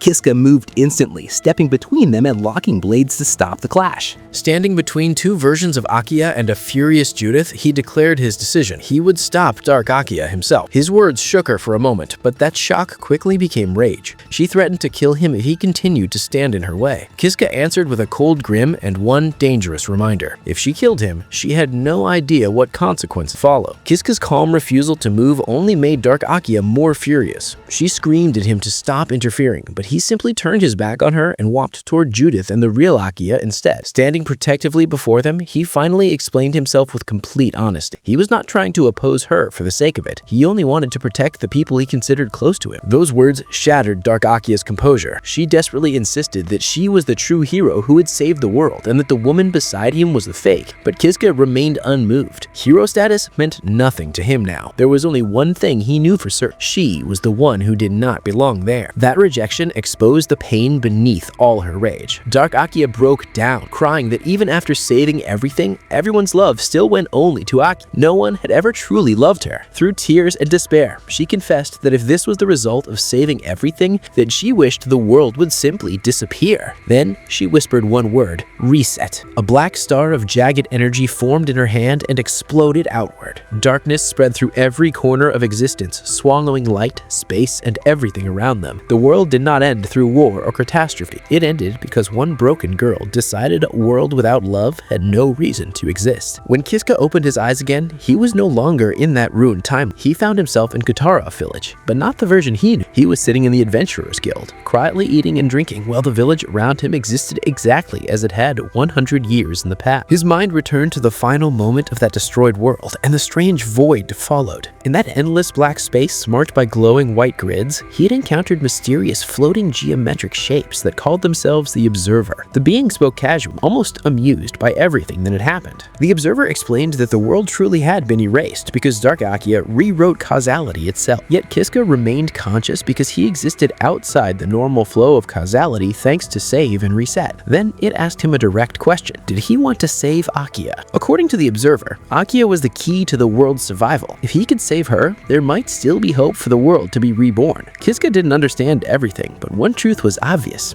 Everything had started when he met her. If saving Agia could fix all of this, then that would become his new purpose. The Observer seemed pleased with his answer. With a flash of light, it sent him through time into the past, placing the fate of the future world in his hands. Weeks passed in this earlier era. Kiska became an adventurer to cover his living expenses while searching for any sign of Agia, but he found nothing. Then one day, a heavily armored female knight stormed into the guild asking for the platinum rank adventurer who cleared the Katarov dungeon. That turned out to be him. Before he could react properly, she grabbed him by the collar and dragged him across the guild hall. Kiska protested the entire way, but her grip never loosened. He was hauled through the streets until they stopped before the entrance to the dungeon. There, he met the rest of her party, including a confident knight with a high ponytail who apologized for the rough treatment and asked for his cooperation. They had tracked someone hiding inside the dungeon and needed a guide who knew its layout better than anyone else. Kiska agreed to hear them out, but when he asked who their target was, the answer hit him like a shockwave. They were hunting the Demon King. Before he could even process that, the ponytailed woman calmly introduced herself and her companions as the legendary Hero Party, the very group said to have defeated the Demon King long ago. Kiska could only stare in disbelief. Somehow, in this past timeline, he had just met living legends. Once Kiska understood who stood before him, the leader of the group confirmed it directly. They were the legendary Hero Party. Their forces were currently battling the Demon Lord's army in the Western Aryan region, and although they had the advantage, they needed to eliminate the enemy completely. If the Demon Lord escaped into the dungeon, the war could begin again at any time. That was why they needed Kiska's strength. The request stunned him. A hero was asking for his help, but before accepting, he asked a question of his own. Did they know someone named Agia Tsubaki? He explained that finding her was the entire reason he'd become an adventurer in the first place. The party exchanged looks, but none of them recognized the name. Their leader apologized, then made him an offer instead. If he helped them defeat the Demon Lord, they would use their influence to help him search afterward. For Kiska, that was an opportunity too valuable to ignore. He agreed as long as his strength was truly useful to them. The leader welcomed him warmly, and with a handshake, Kiska officially joined the Hero Party. It was the kind of turning point no one could have predicted. Introductions followed. Kiska introduced himself as a swordsman and adventurer with a taunt-type skill. The hero immediately liked the sound of it and said he would make a strong evasion tank, someone who draws enemy attention while avoiding damage. Then she introduced herself as the hero Elysian Rastana, ranked master and considered the 7th strongest in the world. Even a century later, her name would still be remembered. The others followed.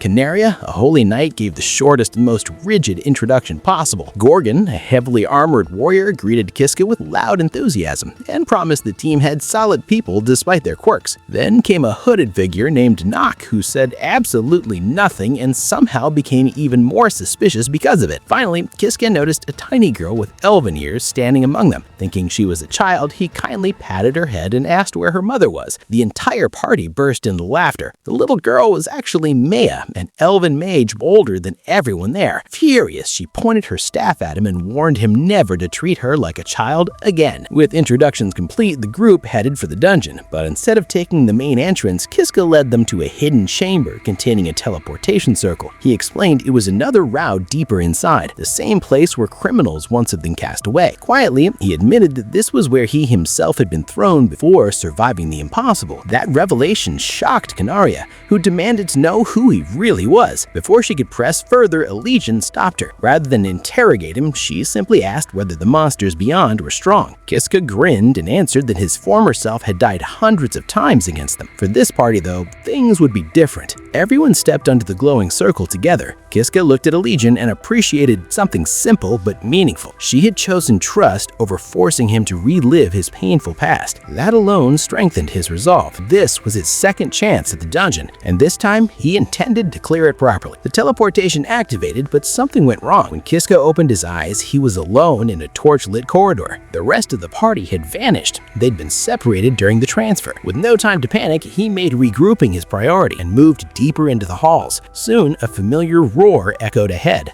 From the shadows emerged the same mohawked bugbear that had killed him again and again in another life. This time, Kiska didn't flinch. His body remembered the pattern perfectly. He crouched under the opening punch, drew his blade, and killed the monster in one decisive strike. Even then, sweat ran down his face. Muscle memory had almost made him fight barehanded like before. Trauma does not disappear just because someone becomes stronger. He continued forward until he reached the spike bed that once terrified him. The sight still sent fear through him, reminding him how deeply those deaths had scarred him. Instead of charging recklessly, he moved carefully past it and entered the next chamber. There, waiting on a pedestal, was a familiar treasure chest. Kiska recognized it immediately. 100 years ago, in another timeline, this chest had changed his fate. A nervous sweat ran down Kiska's face as he opened the treasure chest, unsure whether it would still respond to him in this new timeline. A glowing panel appeared, listing skills ranked from S down to C. Relief washed over him. He could still claim a skill.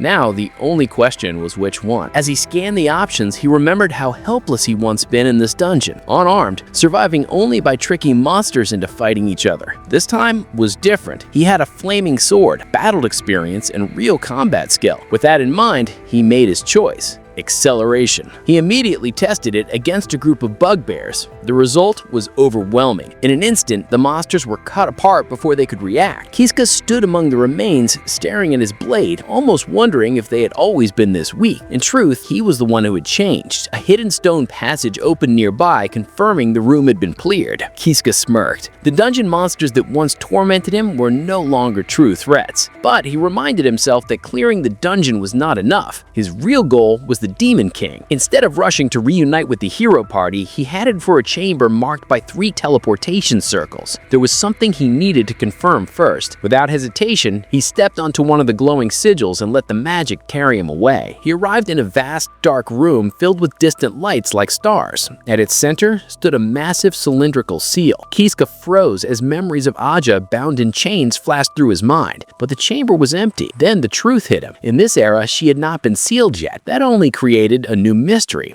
If Agia was not here, then where was she? He moved through the next corridor until the sound of battle reached him. Peeking around the corner, he found Canaria locked in combat inside a werewolf den. She fought with incredible skill, cutting through enemies while dodging attacks at high speed. But Kiska knew the real danger of this room was numbers. The werewolves would eventually surround any intruder. The moment he saw one preparing to strike her from behind, he jumped in and killed it. Landing beside her, he announced that he was there to help. Together, they fought back to back, cutting through the pack until the chamber was covered in defeated monsters. Kiska thought they had handled it well, but Canaria immediately scolded him for interfering. She insisted she was a diamond rank adventurer and could have won alone. At first, he was confused. Then he understood. He did not see him as an equal companion. He saw him as a suspicious outsider, the man who entered through a circle used to exile criminals. With a tired smile, he admitted she was right to doubt him. He was used to being judged that way. That answer changed her tone. Without turning around, Canaria said his death would be a problem for her. As an adventurer, protecting civilians was her duty. More personally, she had dragged him into this mission herself, so now she was her responsibility. She intended to make sure he left the dungeon alive. The sincerity in her words caught him off guard. He began opening up about his miserable past and how he failed to protect the person he loved, but Canaria gently stopped him. Everyone had memories they wished they could forget, she said. He did not need to explain more. That quiet kindness earned a genuine smile from Kiska. He apologized for misjudging her. Though she answered simply, she privately began seeing him in a better light as well. As they continued, Kiska asked where the rest of the party might be. Canaria guessed her leader had likely gone ahead alone to hunt the Demon King. If they moved toward the boss chamber, they would probably catch up soon. Enough. Then Kiska noticed a jagged hole smashed into the corridor wall and suddenly recognized it. This was Judith's second hideout, one of the places he used to know well in another timeline. He called it nostalgic, which made Canaria more confused. he immediately realizes he messed up. He panics internally because he already knows how she thinks.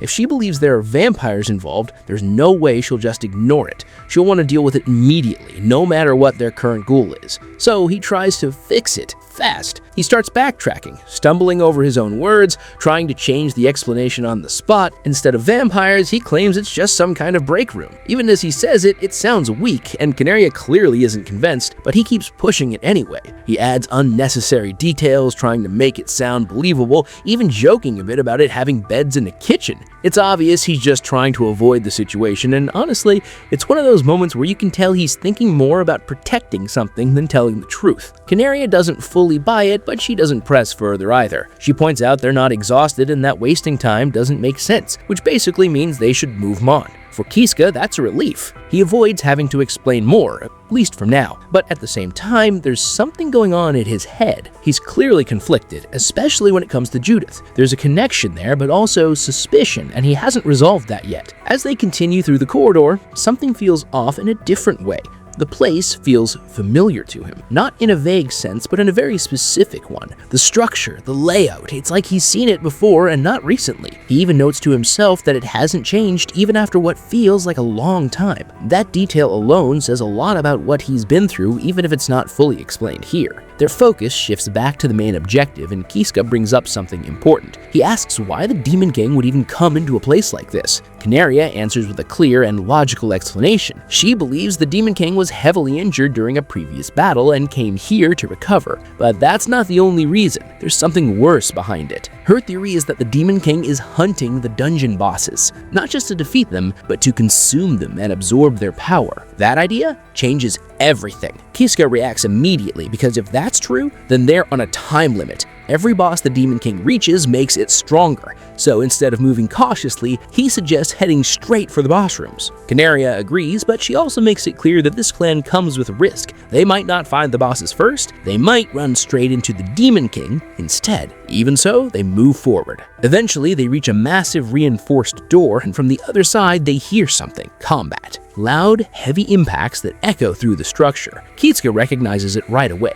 It's a boss fight. They try to force the door open, thinking they might be able to help whoever's inside, but it doesn't move at all. That's when they realize the chamber is sealed during battle, so they're stuck waiting. And then, just like that, the sounds stop. The silence that follows is almost worse. They try again, and this time, the door opens. The seal is gone, but what they see inside isn't what they expected. The entire room is destroyed. Stone debris is everywhere, and the remains of a massive golem were scattered across the floor. And sitting calmly among all of that is Lillian, completely unharmed. Both Kiska and Canaria react at the same time, calling out to her partly in shock and partly in relief, but she treats it like it's nothing. She even jokes about not having a single scratch. That moment really shows the gap in strength here.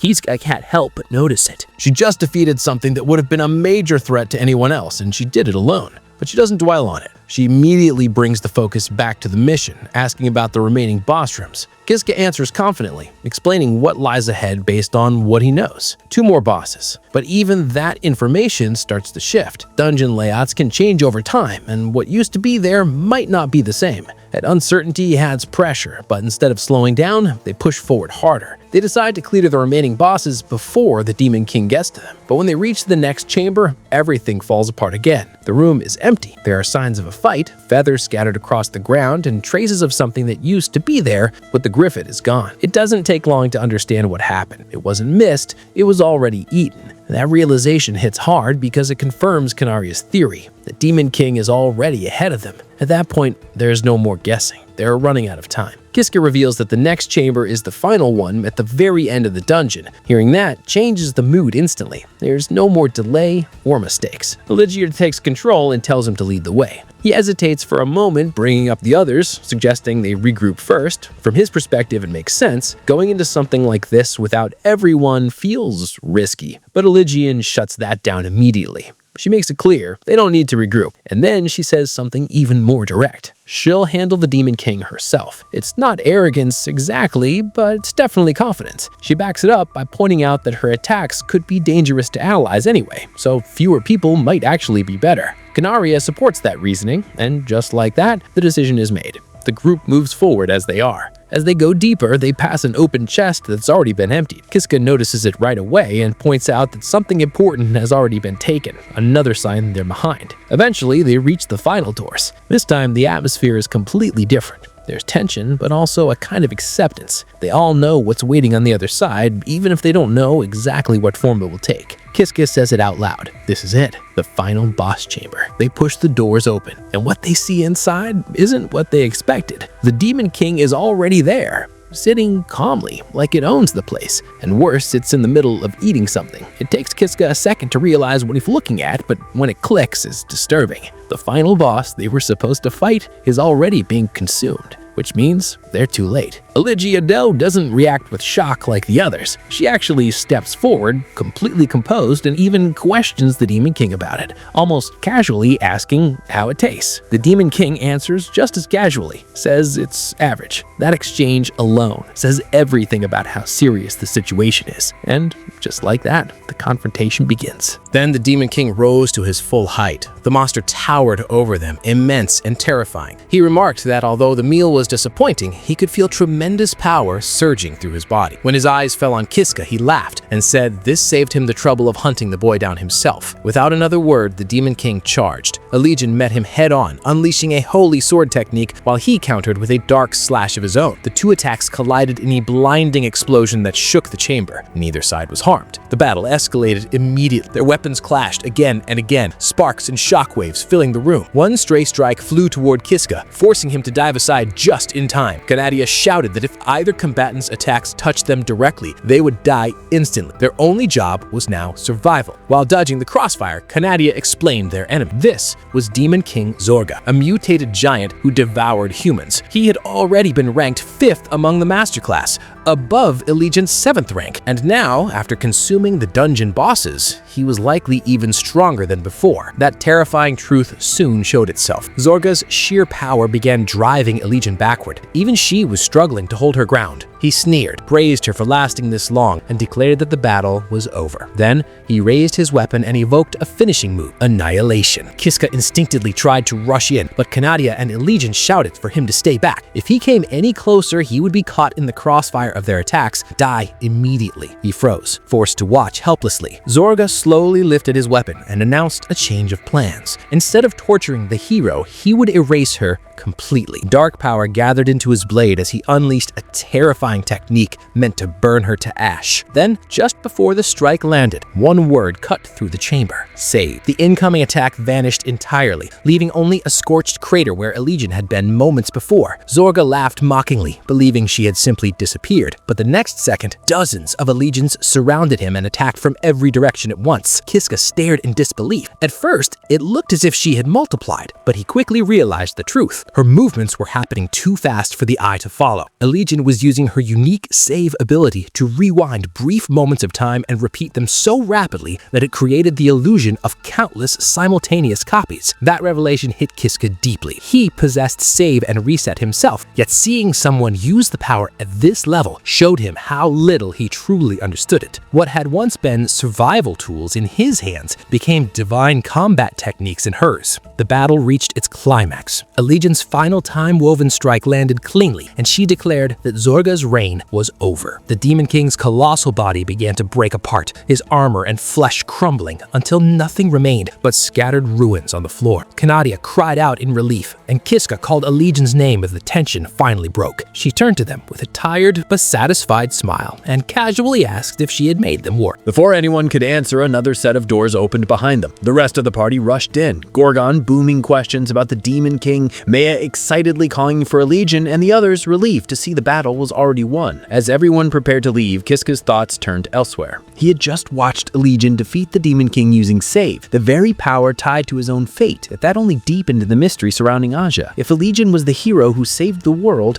then who exactly was Agia Tubaki? Far from the celebration, Judith silently observed from the shadows. The party soon returned to the surface beneath a bright blue sky. A legion inhaled deeply and declared that the air outside was the best reward of all. Gorgon immediately cared more about food, while Maya complained that her stomach was growling. After everything they had endured, the lighthearted mood felt deserved. An elderly butler named Frat rushed toward them in tears of relief. He thanked the heavens that Legion had returned safely. She greeted him casually and explained that the Demon King had been defeated. Then, to Kiska's embarrassment, she placed a hand on his shoulder and declared that the victory was thanks to him. He protested that he had done almost nothing, but she insisted that without his guidance they would never have found the path or stopped Zorga before he became even stronger. The rest of the party joined in, sincerely thanking him. That kind of recognition clearly meant a lot to him. After a life of blame and rejection, simple gratitude carried real weight. The group emerged before a waiting crowd of villagers. Rumors spread instantly that the hero had conquered the dreaded Katarab dungeon alone. Legion silenced the noise with one gesture, summoned a large chest, and introduced herself formally as the first prince of Rastana. Then she opened the chest and revealed the severed head of Demon King Zorga. The crowd erupted in celebration. Legion raised her fist and announced that peace had been secured. Kiska smiled among the cheering villagers, quietly relieved that events had turned out this way. Later, as they walked through town, Canaria informed him that a grand victory parade would be held in the royal capital the next day. Then she added something that genuinely surprised: he would be joining them. Of course he would, she said. He was a member of the hero party now. That small acknowledgement hit harder than she probably realized. To Kiska, being openly accepted as part of something mattered more than any title. That night, the party celebrated at a large inn. Gorgon laughed loudly, Maya sulked, drinks flowed, and for the first time in a long while, Kiska felt genuine optimism. Legion had promised that once the post-war duties were done, she would help search for Agia. With the influence of the kingdom behind her, he finally felt closer to finding the person he had chased across time. The next morning, 2 carriages were prepared for the journey to the capital. Legion arranged the seats, placing herself with Canaria, Frat, and Nock in one carriage. Kiska was grouped with the others. Gorgon immediately slapped him on the back and loudly declared him family, while Maya seemed quietly annoyed by how comfortable everyone else had become with him. As the carriages set off for Lorna, the atmosphere inside Kiska's carriage was awkwardly quiet. Gorgon, naturally incapable of leaving silence alone, leaned toward him and cheerfully called him Big Bro again. Then he asked the question everyone was probably curious about. How exactly had Kiska cleared the Katarab dungeon, and how many people were in his party? Kiska answered plainly. He cleared it alone. The reply stunned Gorgon into silence before he burst out, saying that was completely insane. Kiska explained that he had been exiled through the hidden teleportation circle, meaning escape was impossible unless the dungeon was conquered. He had no choice except to keep moving forward. Maya immediately jumped in, clearly unwilling to let the story end there. With smug confidence, she said that if she had been around, none of that would have been necessary because she possessed a return spell. Kiska looked genuinely surprised, while Gorgon laughed and teased her for claiming part of his achievement after the fact. Even Kiska found the exchange fun. The conversation drifted to the party's own journey through the dungeon. Gorgon talked about being delayed after being chased by a headless rider,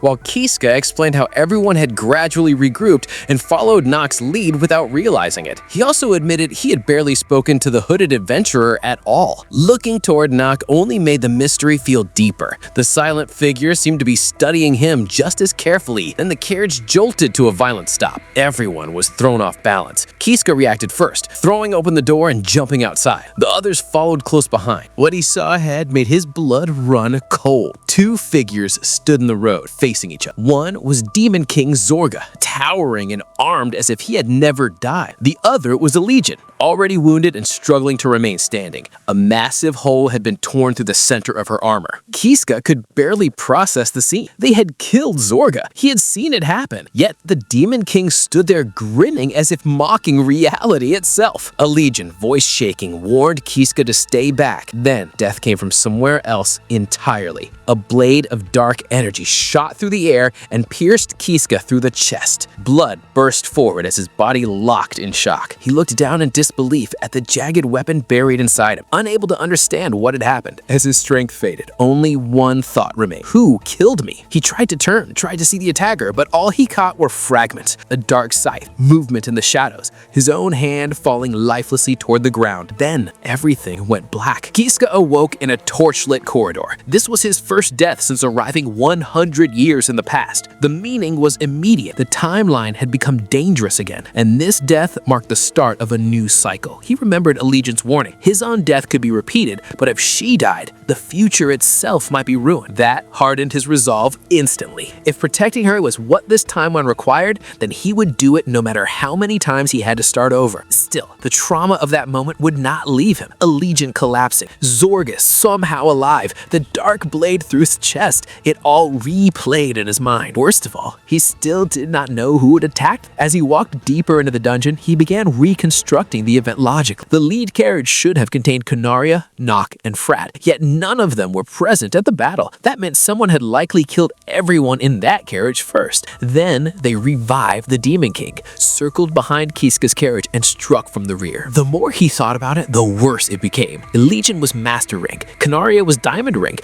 Taking them down so quickly should have been impossible, and if the attacker simply wanted slaughter, Gorgon and Mia should have died before Kiska did. There was a purpose behind the order of events. He just hadn't found it yet. Then another detail surfaced from his final moment. The blade that killed him had veins like the puppet sword. Its shape was different, but the texture was unmistakable. Judith once mentioned an entire parasitic series of weapons. If the killer wielded one of those, they were facing an enemy far more dangerous than an ordinary assassin. He pushed forward, planning to reunite with Canaria first, since last time she had been fighting werewolves in a nearby den. But when he entered the chamber, the scene had completely changed. Instead of Canaria, Gorgon was there alone, crushing werewolves with brutal swings of his axe. Kiska stopped in confusion. His reset had already changed the route of events. Gorgon noticed him, grinned, and strode over like nothing was wrong. Then, without warning, he swung his axe directly at Kiska's head. Kiska ducked just in time. The axe passed over him and split a werewolf that had been sneaking up behind him. Gorgon smirked and mocked him for nearly getting killed by such an obvious attack. Kiska, still catching his breath, could only admit the dwarf had a point. Once the danger passed, Gorgon rested the axe on his shoulder and asked the real question: which way to find a legion? Kiska took the lead immediately, saying guiding the party was his job.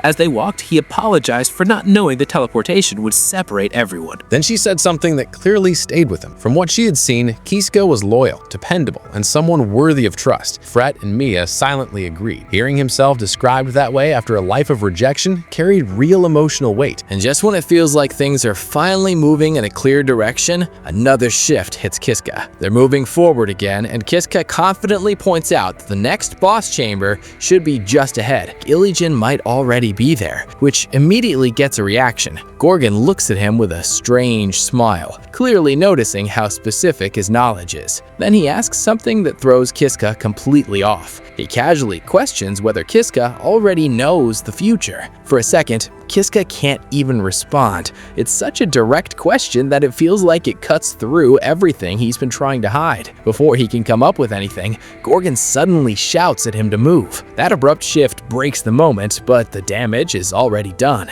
Kiska tries to brush it off, even lets out a nervous laugh, but something doesn't sit right anymore. And then a memory hits him. Not clearly at first, but enough to make his chest tighten. He remembers starting, and more specifically, he remembers who was behind him when it happened. It was Gorgon. That realization lands hard. The same person standing beside him now might have been the one who killed him before. From that point on, he can't look at him the same way. They reach another massive door, and just like before, there's sounds of battle inside. Kiska immediately recognizes what's going on, but when they try to open it, it doesn't move. Gorgon confirms it, sealed until the fight is over. While they wait, Gorgon keeps making comments about how much Kiska knows, and at this point, it just adds to the tension. Kiska can't tell if it's suspicion or just curiosity, but either way, it makes him more cautious. Then the sounds stop. The door opens. Inside, they find Iligen again, and this time she's not alone. Judith is there too, holding a large weapon, and both of them look like they've already finished the fight. Gorgon reacts casually, laughing as if everything is normal,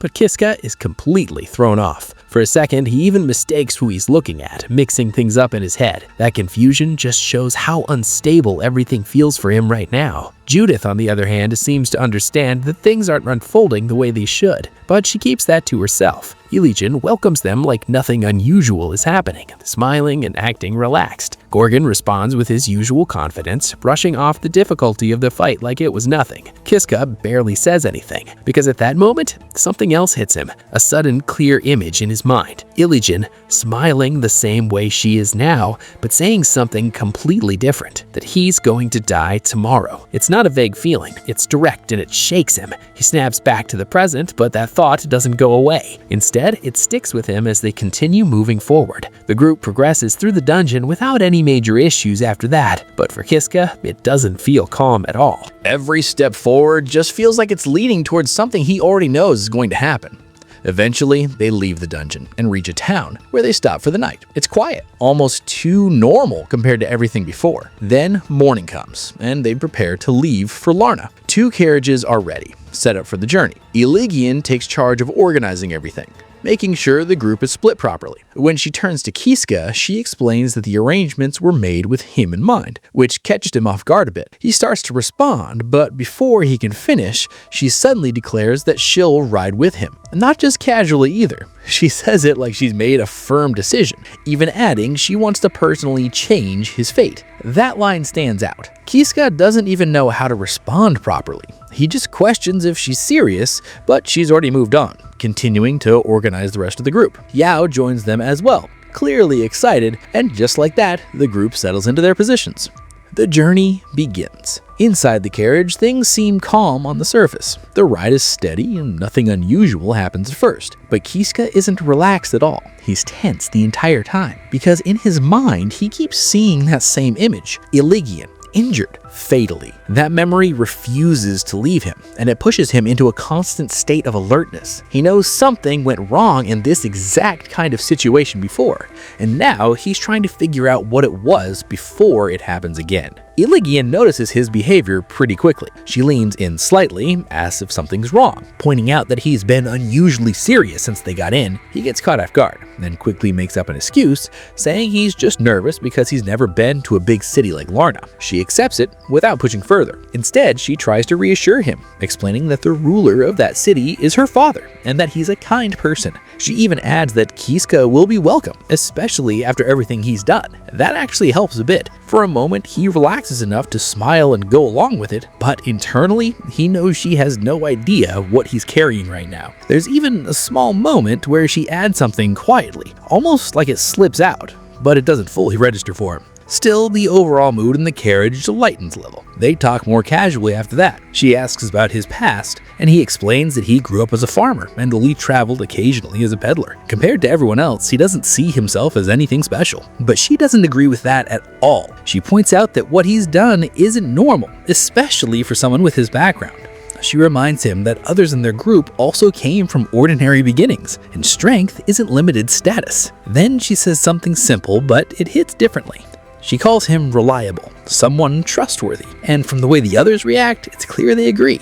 That moment actually affected him more than expected. After everything he's been through, being blamed, betrayed, and thrown away, he's not used to being seen like that. So even though the tension is still there, for a brief moment, things feel a little more stable. But with everything he knows, that feeling doesn't last for long. Looking out the carriage window, Kiska's resolve deepened. One day, a legion would lead this kingdom. That was exactly why he had to save her future. He should rely on her and the party whenever he needed help. A legion told him that once they crossed safely, then, with a teasing smile, she promised they would do everything possible to help him find his girlfriend Agia. Kiska nearly choked on the misunderstanding. He hurriedly explained that Agia was not his girlfriend, but when a legion asked why he was searching so desperately for someone who was not a lover, he struggled to answer. He finally admitted there was no simple word for what Agia meant to him. She was not family, not a lover, and not someone he could define easily. But he knew one thing for certain. If he had never met her, he would never have become the person he was now. Legion listened carefully and understood the truth beneath his awkward explanation. Agia was someone precious to him. Kiska confirmed it and said plainly that he had come to this era for the sole purpose of saving her. That confession left the carriage quiet for a while. Kiska stared outside and thought about how strange his path had become. He came here to save Agia, yet now he was also trying to save the hero of this age. Maybe his role in this world was simply to save those carrying impossible burdens. Soon the carriage rolled across a stone bridge and stopped before towering walls and massive gates. Kiska stepped out and stared in awe. Before him stood the capital city of Lorna, heart of the kingdom of Rastana, vast and overwhelming compared to any place he had ever known. His amazement was interrupted when the rest of the party arrived behind him. Gorgon stretched loudly and complained that traveling by carriage was torture on his back, instantly ruining the grand atmosphere in the most Gorgon way possible. When the party entered the capital, the scale of a legion's fame became impossible to ignore. Citizens crowded the streets, cheering her name and celebrating the return of their hero. arrows. Kiska watched in amazement as she moved through the praise with practiced calm, though she admitted she would rather rest than deal with formal duties. Her first responsibility, however, was reporting to the king. Soon they stood inside the grand throne room of Lorna. Before them sat King Varian Ristana, surrounded by nobles and advisors. Legion knelt, formally announcing her return. The king warmly replied that he had already received word of her success, praised the entire mission. Then Legion summoned the ornate chest and presented its contents before the court. Inside rested the severed head of Demon King Zorga. Shock spread through the hall. The king marveled that such a monster had been defeated not on a battlefield, but inside the infamous Catarrock dungeon. Legion then shifted the attention to Kiska. Resting a hand on his shoulder, she declared that their clean victory was only possible because of his guidance and strength. Kiska nearly shrank under the attention, clearly uncomfortable being praised in public. King Varian thanked him personally and offered any reward he desired. Kiska hesitated. His true goals were not wealth or status. He wanted to prevent Legion's death and stop the Demon King's revival. After gathering himself, he said he did have a suggestion rather than a reward request. That night, a celebration banquet was held in the castle. Food, laughter, and relief filled the hall, but Kiska's mind never left the mystery. In the original timeline, someone had revived the Demon King after the battle and murdered Legion. How had they gotten access to the head if it had been secured in Legion's item box? His suggestion to the king was simple but strategic. Isolate the Demon King's head and store it separately under guard. If the artifact is removed from Legion's possession, then the enemy's plan might be exposed. It was the first move in a trap. The horrifying answer was her obsession itself. She had buried murderous hatred beneath love, using affection as a mask to suppress her killing intent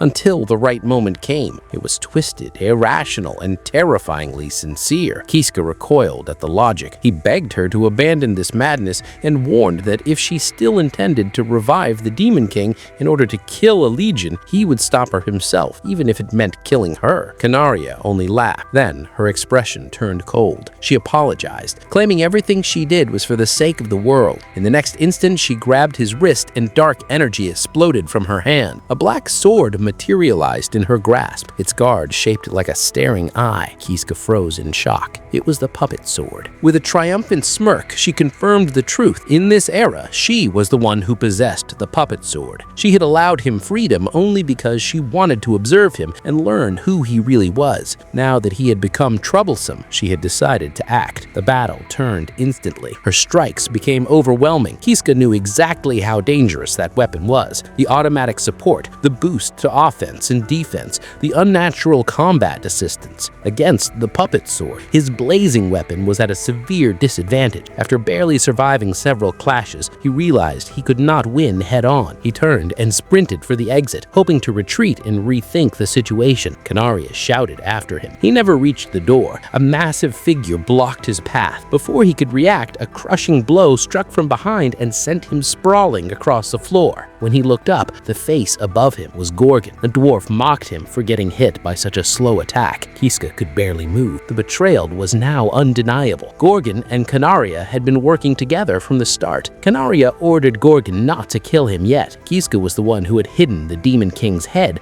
so they still needed answers. But looking down at his broken state, she realized he was already close to death. Interrogation would have to wait. First, they would eliminate a Legion. Then, they would revive Zorga. After the reset, Kiska knelt alone in the corridor as everything finally connected. Canaria had not simply betrayed them, she was a wielder of a parasitic weapon. Gorgon's scythe-like killing blow from the earlier timeline now made sense as well. He too must possess another weapon from the same cursed series. The danger was even worse than he thought. He was not facing two traitors, he was facing two powerful fighters enhanced by cursed weapons he barely understood. He retraced his steps through the dungeon, trying to adapt his strategy. If he wanted to survive this loop, brute force would not be enough. He needed timing, information, and an opening. When he reached the werewolf chamber, the usual sounds of battle were gone. Silence filled the corridor. Inside, the room had become a graveyard. Werewolf bodies were scattered everywhere, slaughtered so completely that not even a fight was left to witness. Then he saw her. Canaria stood there, waiting. Her expression was unreadable. Kiska forced a smile and acted relieved to see her safe, praising her for clearing the nest alone. Inside, every instinct was screaming. She dismissed the massacre as a routine work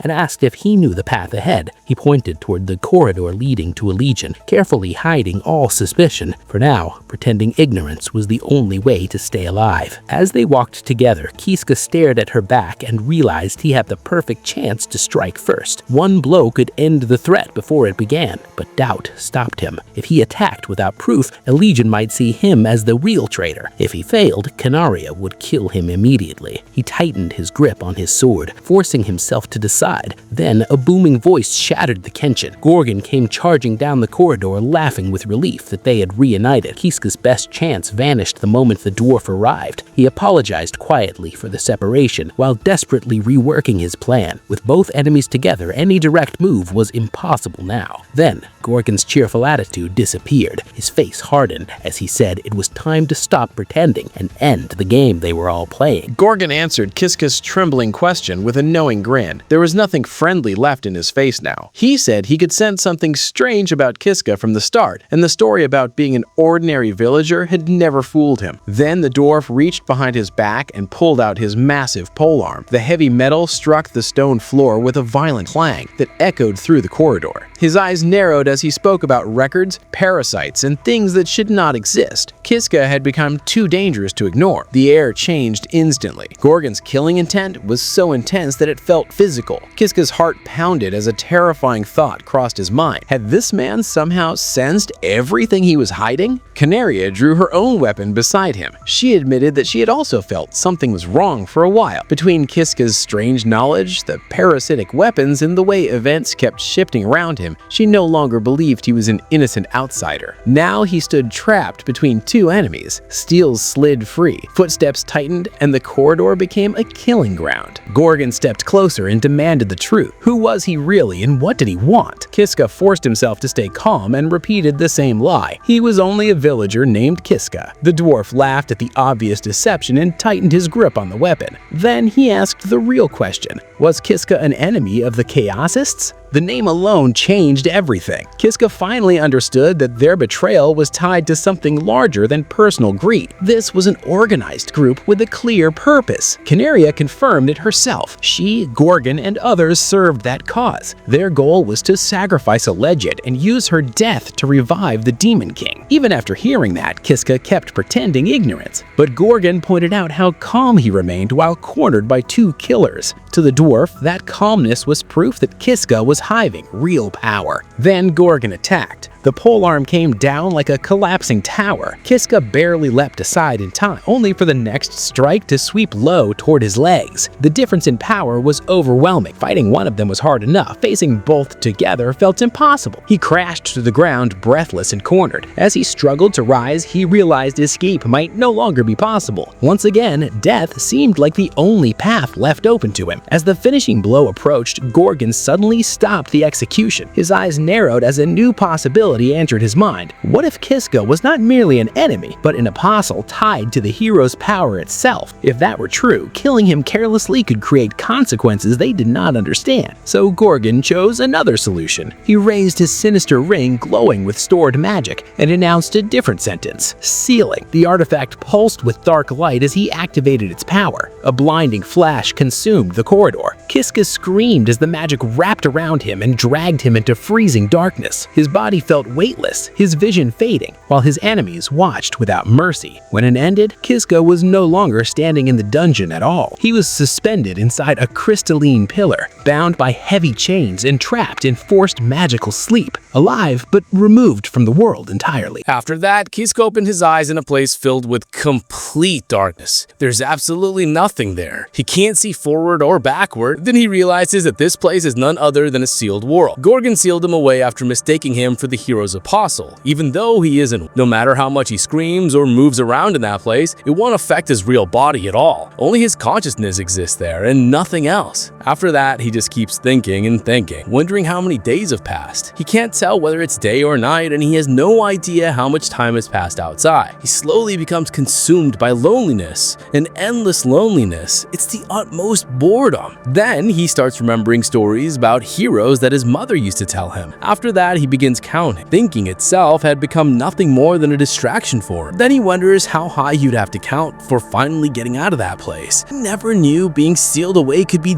this painfully torturous. He's completely alone and in pain. Oh my god, this is truly painful, man. He has no idea how much time has passed outside or how many years he's been sealed away. 1 year, 2 years, 10 years? He just keeps thinking endlessly. Then he remembers Agia and he starts wondering if she had also endured this same pain for all those years. After that, he remembers a moment from the past when he and Agia were together fighting some kind of tree monster inside the dungeon. Agia was clearly very impressed by him. Then Kiska cut some fruits from the tree and gifted to Agia, making her extremely happy. Then Agia says that in the middle of the dungeon, "I had fun with you, Kiska," and she looks genuinely happy while saying. After that, we return to the present. Then Kiska thinks, and back then, she used to force fake smiles onto herself. He starts wondering again, dark Agia and pure Agia, which one of you was actually real? And then he says, why? Why were you so obsessed with someone like me? And maybe now he finally understands why she was so obsessed with him. In the next panel, we see him crying uncontrollably. He says that he misses everyone, that he says he just wants to see someone. After that, he slowly starts losing his mind and says that his head is filled with nothing but negative thoughts. Then he says, I just want to die. I want to die. And then he asks, despair? Is this despair? After that, he says, I'll never meet anyone again. This suffering of mine will continue for eternal eternity. This isn't despair, because even in despair, I can still die. Then he keeps repeating over and over again, I want to die. I want to die. Please, somebody kill me for God's sake. Suddenly, everything goes dark. And then a light appears. The light slowly starts to get bigger and the glass-like seal trapping him begins to crack apart, then it completely shatters and Kiska falls onto the ground. When he looks up, he sees Jutama, the one who freed him from the seal. And that's where the chapter ends. See you in the next video, and sorry for uploading late videos, but I'm active on my second channel. If you want to watch more videos like this, make sure to check it out. The link is in the pinned comments and description.